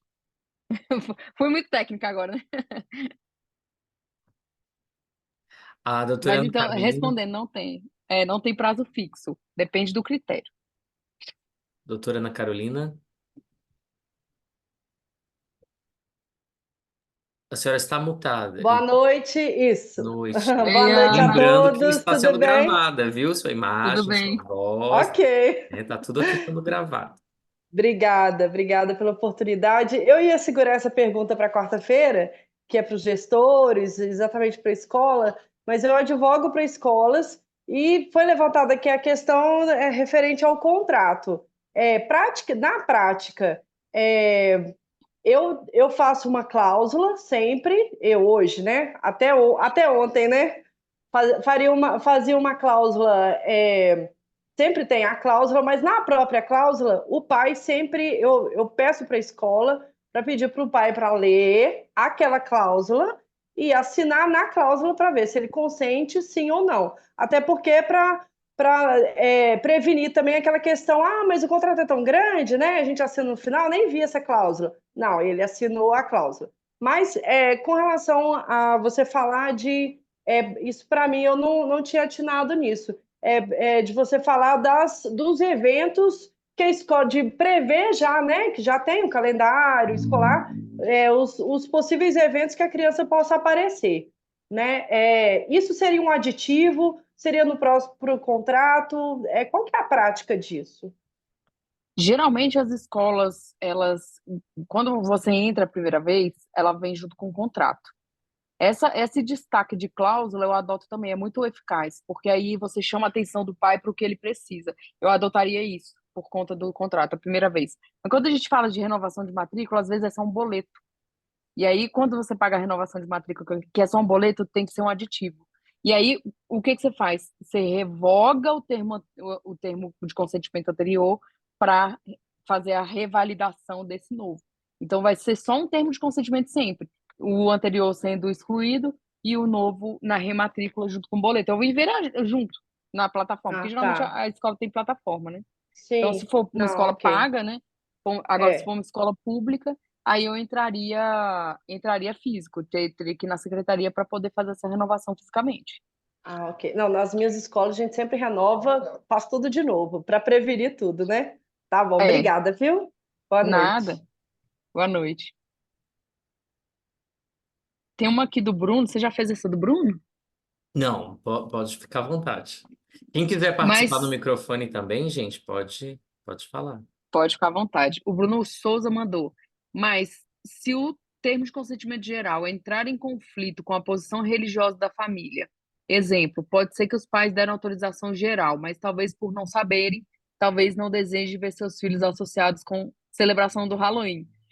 Certo, Bruno. E aí ele tem total direito de fazer essa ressalva. Fala, olha, eu não compartilho, por exemplo, dessa celebração do Halloween. E aí, por exemplo, uma forma que eu vejo, talvez, porque você trouxe uma polêmica que para mim não encaixa. Mas por que não encaixa? Porque, por exemplo, se a sua família, ou né, o exemplo, não permite com que seja celebrada essa questão do Halloween, provavelmente você não vai nem deixar seu filho ir no dia do Halloween. Então ele não vai estar presente no dia do Halloween para poder comemorar na escola uma coisa que a sua convicção religiosa não acredita ou não compartilha da celebração ou enfim, da brincadeira. Então, eu acredito que, por mais que você não. Você, porque você fez a pergunta, tá, Bruno? Mas por mais que o seu caso tenha trazido essa polêmica do Halloween, eu acredito que a escola que faz a celebração de uma forma ou de outra, expressamente, ela já te comunica com umas 2 semanas de antecedência. Então, você tem o critério de fazer, não, meu filho não vai. E não vai atribuir falta nem nada, porque geralmente são dias específicos. Então, por mais que nesse termo de consentimento geral tenha que estar, eu sempre coloco todas as comemorações do ano, você pode se valer da ausência do seu filho também. Mas ele tem que constar a autorização geral expressa para o Halloween, porque são muitos pais. Então, se a gente colocar cada peculiaridade de cada pai, a gente não fecha o escopo da escola também. Então, a gente faz um termo de consentimento falando das datas comemorativas. Se a pessoa, igual aqui, se no curso online a pessoa não quer ter o seu rosto gravado, ela vai ficar com a câmera fechada, tá tudo bem. Então, eu não posso fazer com que a escola seja obrigada a fazer um termo específico para mim, que não compartilho da comemoração do Halloween, por exemplo, sendo que a dinâmica dela vai ser a participação. Então, você pode fazer a participação de ausência. Lucas? Vamos Chefinho. lá. Estela, boa noite, Luiz, Boa Estela. noite, tudo bem? Presente aí, tá vendo? Bem-vindo. Vários amigos aqui. Obrigado. Eu tenho uma pergunta. Essa semana aconteceu um caso curioso em uma escola que eu vou com frequência. A aluna foi pega furtando em uma loja e a loja filmou. Tinha uma câmera de segurança e a loja postou nos stories. Parece que tem muita gente fazendo isso agora, né? Postando os furtos, essas coisas. Só que alguém da escola viu esse vídeo e começou a compartilhar nos grupos da escola. Aí a menina veio me procurar, perguntando o que ela podia fazer. é um caso, né, multidisciplinar, eu entendo, tem várias áreas do direito aqui envolvida, mas o que que você acha? Que ela pode fazer? Essa é a pergunta dela. Ou ela pode processar a questão do furto, porque, tudo bem, a instituição ela tem mania de veicular, mas ele tem que ter critério que, por exemplo, não sei a afeição dela, se ela aparenta ser menor de idade, mas independente dessa questão, aparenta? Aparenta, ensino médio, mas pode ser. Mas independente dessa questão da exposição por conta de furto, eu acho que a gente tem autoridades específicas para tratar desse tipo de coisa. Essa questão das mídias, apesar de ter o Tribunal das Mídias, eu acho muito precoce fazer essa divulgação dos furtos, e está na moda mesmo. Então, o que ela pode fazer é processar a instituição que divulgou isso, falando que está tendo impacto dentro da escola, está sofrendo qualquer tipo de retaliação por ter sido filmada sem porque a filmagem da loja é permitida, mas a divulgação dessas imagens, ela não pediu autorização. Ah, mas está infringindo o Código Penal. Tudo bem, mas eu vou fazer digamos assim, uma não observação da lei por conta de outra? Não, não se justifica. Então, se eu fosse a aluna, e você pode passar isso para ela, falar para entrar contra a empresa que divulgou essa questão do furto, porque ela está tendo prejuízo na escola. Fato. Até porque ela é menor de idade. Então, ela tem todo o resguardo de imagem, de autorização. A lei é muito expressa com relação a isso. E pedir danos morais Não, mesmo. perfeito. No que se refere a uma reparação civil e tal. Agora, e a escola? Porque ela quer uma postura da escola, né? Porque eu O estava problema vendo é nos que grupos da escola, grupo de sala de é, aula. aí a escola tem que tentar fazer a exclusão desse vídeo nos grupos. Tudo bem que é mais difícil, né? Mas é entrar em todos os grupos que existem da escola e eliminar esse vídeo. E achar quem que foi que achou esse vídeo e fazer uma advertência, por exemplo. Porque pode.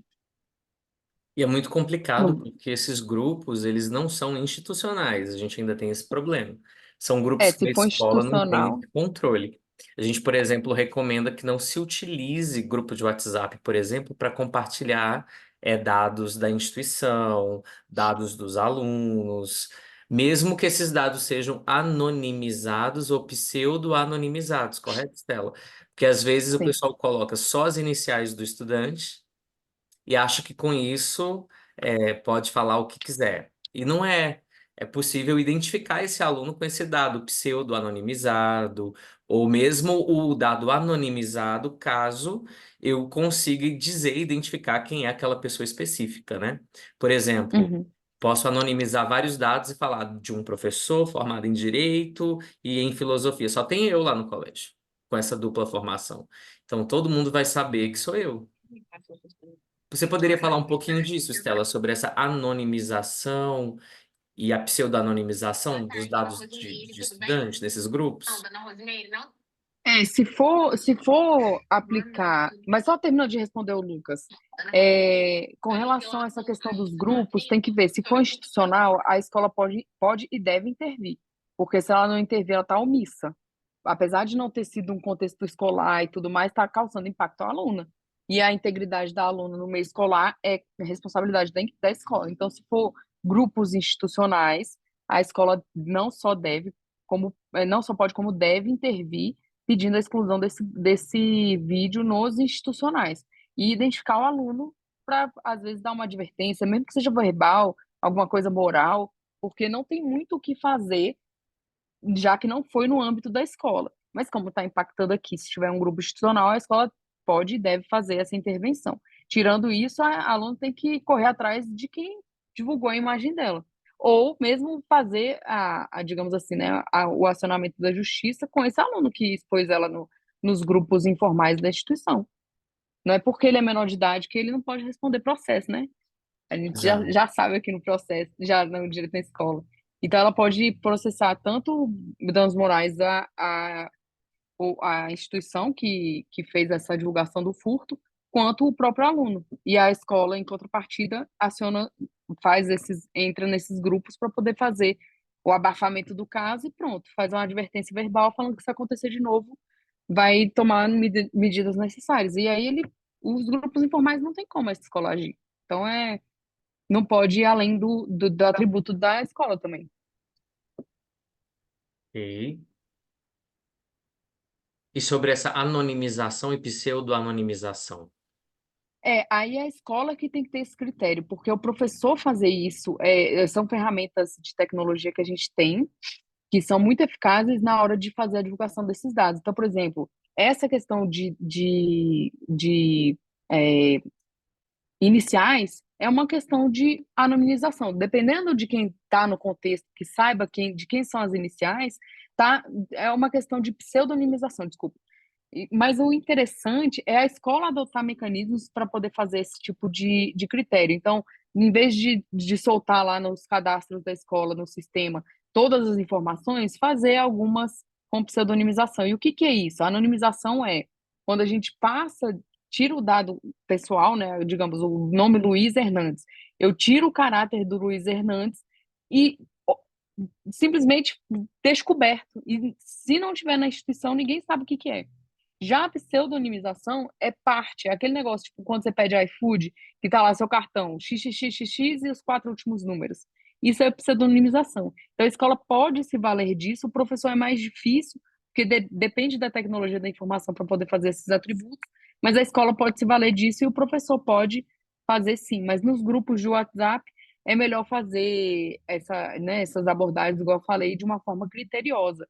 Falar com quem precisa falar diretamente, não precisa usar, às vezes, grupo de WhatsApp para poder falar. A prevenção da divulgação da informação é muito mais eficaz do que a anonimização ou pseudonimização nesses casos de grupo de WhatsApp. Perfeito. Agora a gente tem uma mão levantada, doutor Domingos Sávio. Boa noite para todos. Boa noite. Meu nome, né, sou de Sabará, Minas Gerais. Eu gostaria de saber o seguinte: eu sou presidente administrativo de um templo de Umbanda. E nos nossos eventos, para quem quer frequentar, a gente libera os convites, que são gratuitos, mas pelo Simpla. E já prevendo que algumas vezes a gente faz a filmagem. E aí eu alertei o pessoal sobre a LGPD. Então foi inserido lá no Simpla a legislação, a LGPD, e alertando que quem for retirar o convite está autorizando direito de imagem.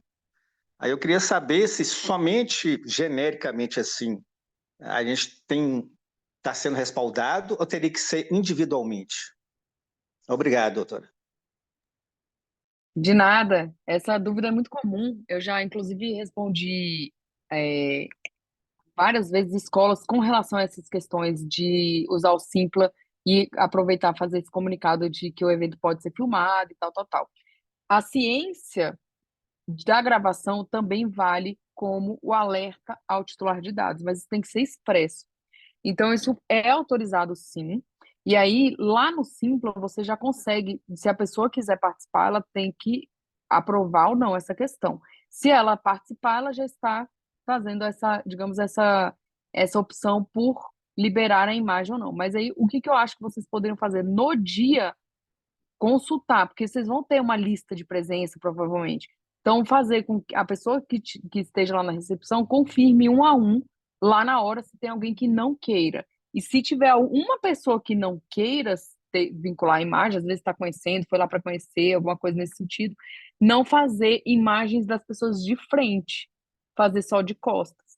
Então, assim, para não gerar problema judicial até para vocês. Então, é um critério que pode ser mais genérico, mas eu faria um double check, desculpa, de forma individual. Eu comecei a utilizar há 2 eventos atrás. Normalmente, quando a gente está começando, a gente faz uma prédica para falar sobre, né, o que é sobre a Umbanda, essas coisas todas, e aí a gente informa sobre a questão da filmagem, e aí a gente também informa que aquela pessoa, se tiver alguém lá que não quer, em hipótese nenhuma, ser filmada, para nos procurar pessoalmente, e por acaso, se ela sair na filmagem, que a gente edita antes. de liberar a filmagem, é lá no Instagram. A gente borra a imagem da pessoa. Aí a gente Ótimo, tem dois eventos que eu já estou explicando isso. Então, isso ótimo. pode continuar assim. Pode, é até melhor, que aí você dá a opção da pessoa lá na hora querer ou não. Ah, eu vi que o cara passou perto de mim, não quero. Aí procura lá, edita, corta, ou corta o vídeo, né? Ou faz esse borrão na cara, que aí não identifica a pessoa. Melhor ainda. Ok, ok. Tá. Muito obrigado pela atenção. Por nada. Doutora Estela, tem uma pergunta aqui da Chiara Abreu e a doutora Kátia também, né? Doutora Chiara e doutora Kátia, sobre as escolas que realizam monitoramento por meio de câmeras. A gente já respondeu sobre isso, mas aqui é específico porque essas escolas compartilham as imagens com as famílias. Então, parece que Uhum. isso é uma modalidade em berçários, acontece muito em escolas de educação infantil. Os pais têm acesso a um link que eles visualizam as câmeras da escola para poder monitorar se os filhos não sofrem maus tratos, se está tudo bem, como é que está acontecendo. Isso não me parece tão comum assim em escolas de ensino médio ou coisas do gênero, porque nesses lugares geralmente o monitoramento por câmeras é só para segurança interna, né? Aqui não, aqui é um compartilhamento de imagens.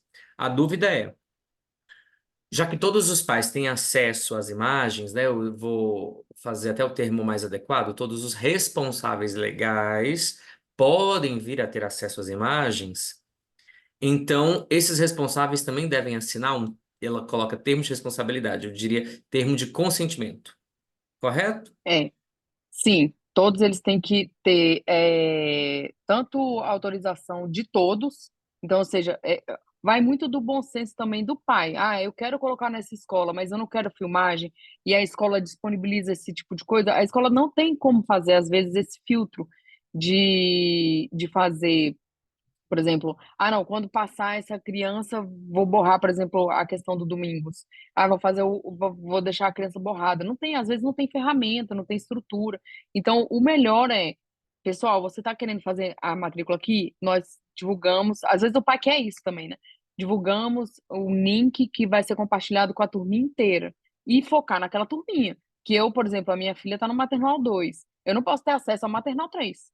E aí tem que ter critério com relação a isso, porque às vezes nessas escolas que são tipo berçário, maternal e tal, tal, tal, às vezes eles dão um panorama de tudo quanto é aluno. E aí a escola tem que ter esse critério de fazer a divulgação para os pais daquela turminha. Então, assim, pode, o termo de consentimento pode, não é só o termo de, questão do termo de responsabilidade realmente está incorreto. É um termo de consentimento que vai divulgar tanto o seu filho quanto os demais. E aí a turma fechar esse termo de consentimento. Se eu não concordo, eu não matriculo. Aí vai do meu critério também, né? Da questão do meu livre-arbítrio. Então é mais por esse caminho. Mas aí a escola tem que exigir o consentimento de todos os pais para falar, olha, seu filho pode aparecer na filmagem que o outro pai tá tendo acesso. Tá tudo bem para você? Não. Então é o nosso Procura outra critério, instituição. obrigada. Obrigada ao nosso critério, porque tem pais que querem. E hoje em dia é um facilitador, né? Tem muita escola que facilita a vida por conta disso. Doutora Estela, o pessoal está pedindo o link do livro para eles poderem fazer o Ah, download, vou pegar. compartilhar aqui. E Uhum. atenção, pessoal, quem não assinou a lista de presença, é muito importante que assine, tá bom? E lá tem um termo de consentimento, que vocês estão compartilhando dados, como o nome, o número de OAB, o WhatsApp, o e-mail, que nós usaremos exclusivamente para as questões da comissão, tá bom? Não quero vender nada para vocês hoje, não. Doutor José Diniz Filho, a palavra é sua. Boa noite, Luiz, Estela, todo Boa mundo. noite. Na verdade, eu queria mais fazer assim uma observação, já é uma reflexão que eu venho tendo já há bastante tempo, e foge até um pouquinho do tema de escolas e tudo mais, já que aqui é todo mundo professor, mas também é advogado. Então a gente trabalha, a gente tenta se prevenir de todas essas nuances envolvendo a proteção de dados, mas eu fico observando que o próprio sistema do TJ ele é muito falho, seja PJE, SAG e outros, enfim, que expõe os dados de muitos constituintes quando a gente vai trabalhar. Não? Então, numa simples consulta, a gente consegue ter acesso a CPF, demais informações, RG, né? Que é até o CPC até exige que a gente coloque essas informações no processo e fica lá aberto a todo mundo. Então, é assim, a gente também tem um sistema paralelo ao nosso trabalho de professor que eu vejo assim, que é muito falho nessa questão. Alguns peticionamentos eu até coloco sigilo, né, naquele documento específico, mas aí tem juiz que manda tirar. Então, assim, é algo que também a gente precisa prestar muita atenção. A gente agradece a sua participação, doutor. Falaremos mais Obrigada. sobre isso no presencial, mas depois a gente compartilha com o senhor pelos grupos de WhatsApp. A última pessoa que nós vamos autorizar agora a participação é o doutor Dalvo, por favor, que aí a gente encerra nosso curso. Boa noite a todos. São algumas questões aqui que eu acho interessante. Igual falou com escolas infantis com a compartilhamento de imagem com os pais. Eu acredito que também que teria que ter um termo dos pais de, de segurança, porque os pais, muitas vezes, sem querer, com família, começam a compartilhar isso. É igual vocês estão falando, envolve outros menores de outras famílias. Assim como a instituição tem a obrigação do sigilo, o documento deveria constar também com relação aos pais daquela turma para ter o sigilo. Outra coisa interessante agora, com relação à ficha de saúde dos estudantes, dos menores, com relação agora com essa decisão do Supremo Tribunal Federal, com as testemunhas de Jeová. Então, eu acredito que deveria ter os pais constar expressamente um documento para a escola, olha, eu exijo que meu filho é testemunho de Jeová, não gostaria, porque se o menino machuca na escola, tem que correr para um hospital, para um João 23, tem que ter uma transfusão de sangue, eu acho que são coisas novas que a gente tem que ir agregando as instituições para se cuidar. E outra coisa, eu advogo para escolas, uma coisa que eu oriento é constar, com relação à proteção de dados, no regimento interno. Por quê? No início do ano, todos os pais assinam e têm ciência do regimento interno. Quanto mais você detalhar no regimento interno, depois você pode tomar as medidas. Eu acho que é isso que é interessante, eu gostaria só de ressaltar isso. Muito obrigado pela Não, sua com certeza. participação. Obrigada, mas com certeza tem que constar no regimento interno, tem que ter política de privacidade, tem vários outros documentos que a escola tem que ter, e essa questão do dado pessoal de testemunho de Jeová, por exemplo, é um dado importantíssimo e que a escola tem necessidade de coletar. E não só a escola, outras instituições também. Então, isso tudo tem que constar não só no regramento interno, mas também nas políticas externas, que vai ao público, né? As políticas de privacidade e outros documentos que vão ao público para poder trazer essa transparência de como que como que lida, como que armazena, mas também o que que vai ser coletado, o que que precisa. Exato. Obrigado. Então, pessoal, a gente está caminhando para o fim, a gente é extremamente pontual. Eu gostaria de uma palavra final da doutora Estela. Por favor, doutora Estela, uma palavra final. Eu gostaria de agradecer a oportunidade, falar com vocês que é um prazer dividir esse conhecimento pouco que eu tenho de LGPD para vocês e me colocar à disposição. Me chama no privado que não estou conseguindo pegar o link aqui, mas aí eu pego com calma e já distribuo para vocês agora. Pode me chamar lá no Instagram que eu distribuo. Muito Então, obrigada, pessoal. vamos Obrigada colocar pela aqui o seu paciência. Insta. Peraí. Isso. Porque aí eu consigo pegar agora. Estela.Muniz com 2 Es no final. De quebra, já vou colocar o meu aqui também. adv.luizhernandes e o do direito na escola. Isso. Continue, pessoal, doutor. me colocar à disposição. Eu sei que esse assunto é muito denso, às vezes é muito complicado, a gente tem dúvida. No dia a dia surgem ainda mais dúvidas. Você vê nosso mestre aí, Lucas, trouxe uma dúvida super pontual e super importante e que acontece muito no dia a dia. Há coisas de fora que impactam na escola, ou coisas da escola que impactam fora, como é que a gente lida. Então, são coisas que vocês vão passar no dia a dia e que não tem uma fórmula. A gente senta e vê a melhor estratégia. Então, me colocar à disposição. Obrigado por terem me ouvido. Qualquer dúvida, só me falar. E um forte abraço para vocês, que eu já vi várias carinhas queridas aqui. E me colocar próximo dia 2, quem puder estar presente, por favor. Vai ser ótimo para a gente poder. Aí eu vou entrar mais nas questões de anonimização, que aí envolve a responsabilidade da escola. Vou trazer quais são essas questões que a gente precisa se atentar para as escolas e também, principalmente, para os advogados, né? Que a LGPD precisa estar no nosso dia a dia, assim como os contrastes de honorários. Então, gente, dia 2 de outubro, na subseção do Barro Preto, as inscrições são pelo site da UAB para poder ganhar o certificado. Se por acaso você não consiga fazer, pode chamar a gente lá no Instagram, a gente dá um jeito de te incluir também nesse grande evento. É gratuito, a gente não cobra nada. É uma forma de o direito na escola devolver à classe da advocacia um pouco de toda essa graça que a gente recebe do contato diário e cotidiano com vocês e toda a confiança e apoio em nosso trabalho. Um pedido final, eu coloquei aqui no chat, né? A ouvidoria da OAB-MG, ela escuta a opinião dos advogados, da sociedade brasileira. Se você puder mandar uma mensagem para a ouvidoria falando sobre a importância deste nosso evento, para que a gente continue recebendo o apoio, o suporte, é muito importante. Você vai nos ajudar. Esses elogios não são para o nosso ego, mas para a manutenção do nosso trabalho. Agradecemos ao Dr. Sérgio Leonardo, ao Dr. Gustavo Chalfun, ao Dr. Lucas Andrade, à nossa presidente estadual, a doutora Denise Torquato, que também muito nos apoia, estará aqui em Belo Horizonte no dia 5 de outubro, um evento especial feito para mulheres advogadas, mas os homens são bem-vindos. É porque ela vai falar para as mulheres, mas diz que os homens são bem-vindos. Eu vou. Então, lá no nosso Instagram, @Direito na Escola, tem todas as informações sobre todos esses eventos. Muito obrigado, doutora Estela Muniz, pela sua participação. Doutora Estela Muniz prometeu que vai encaminhar o livro, o link do livro, para quem chamá-la lá no Instagram, @Estela com 2 L's, .Muniz com 2 Z's, tá bom? Estela.Muniz, aqui no chat. Muito obrigado, declaro encerrado o nosso evento. Obrigado, pessoal. Boa noite. Boa noite.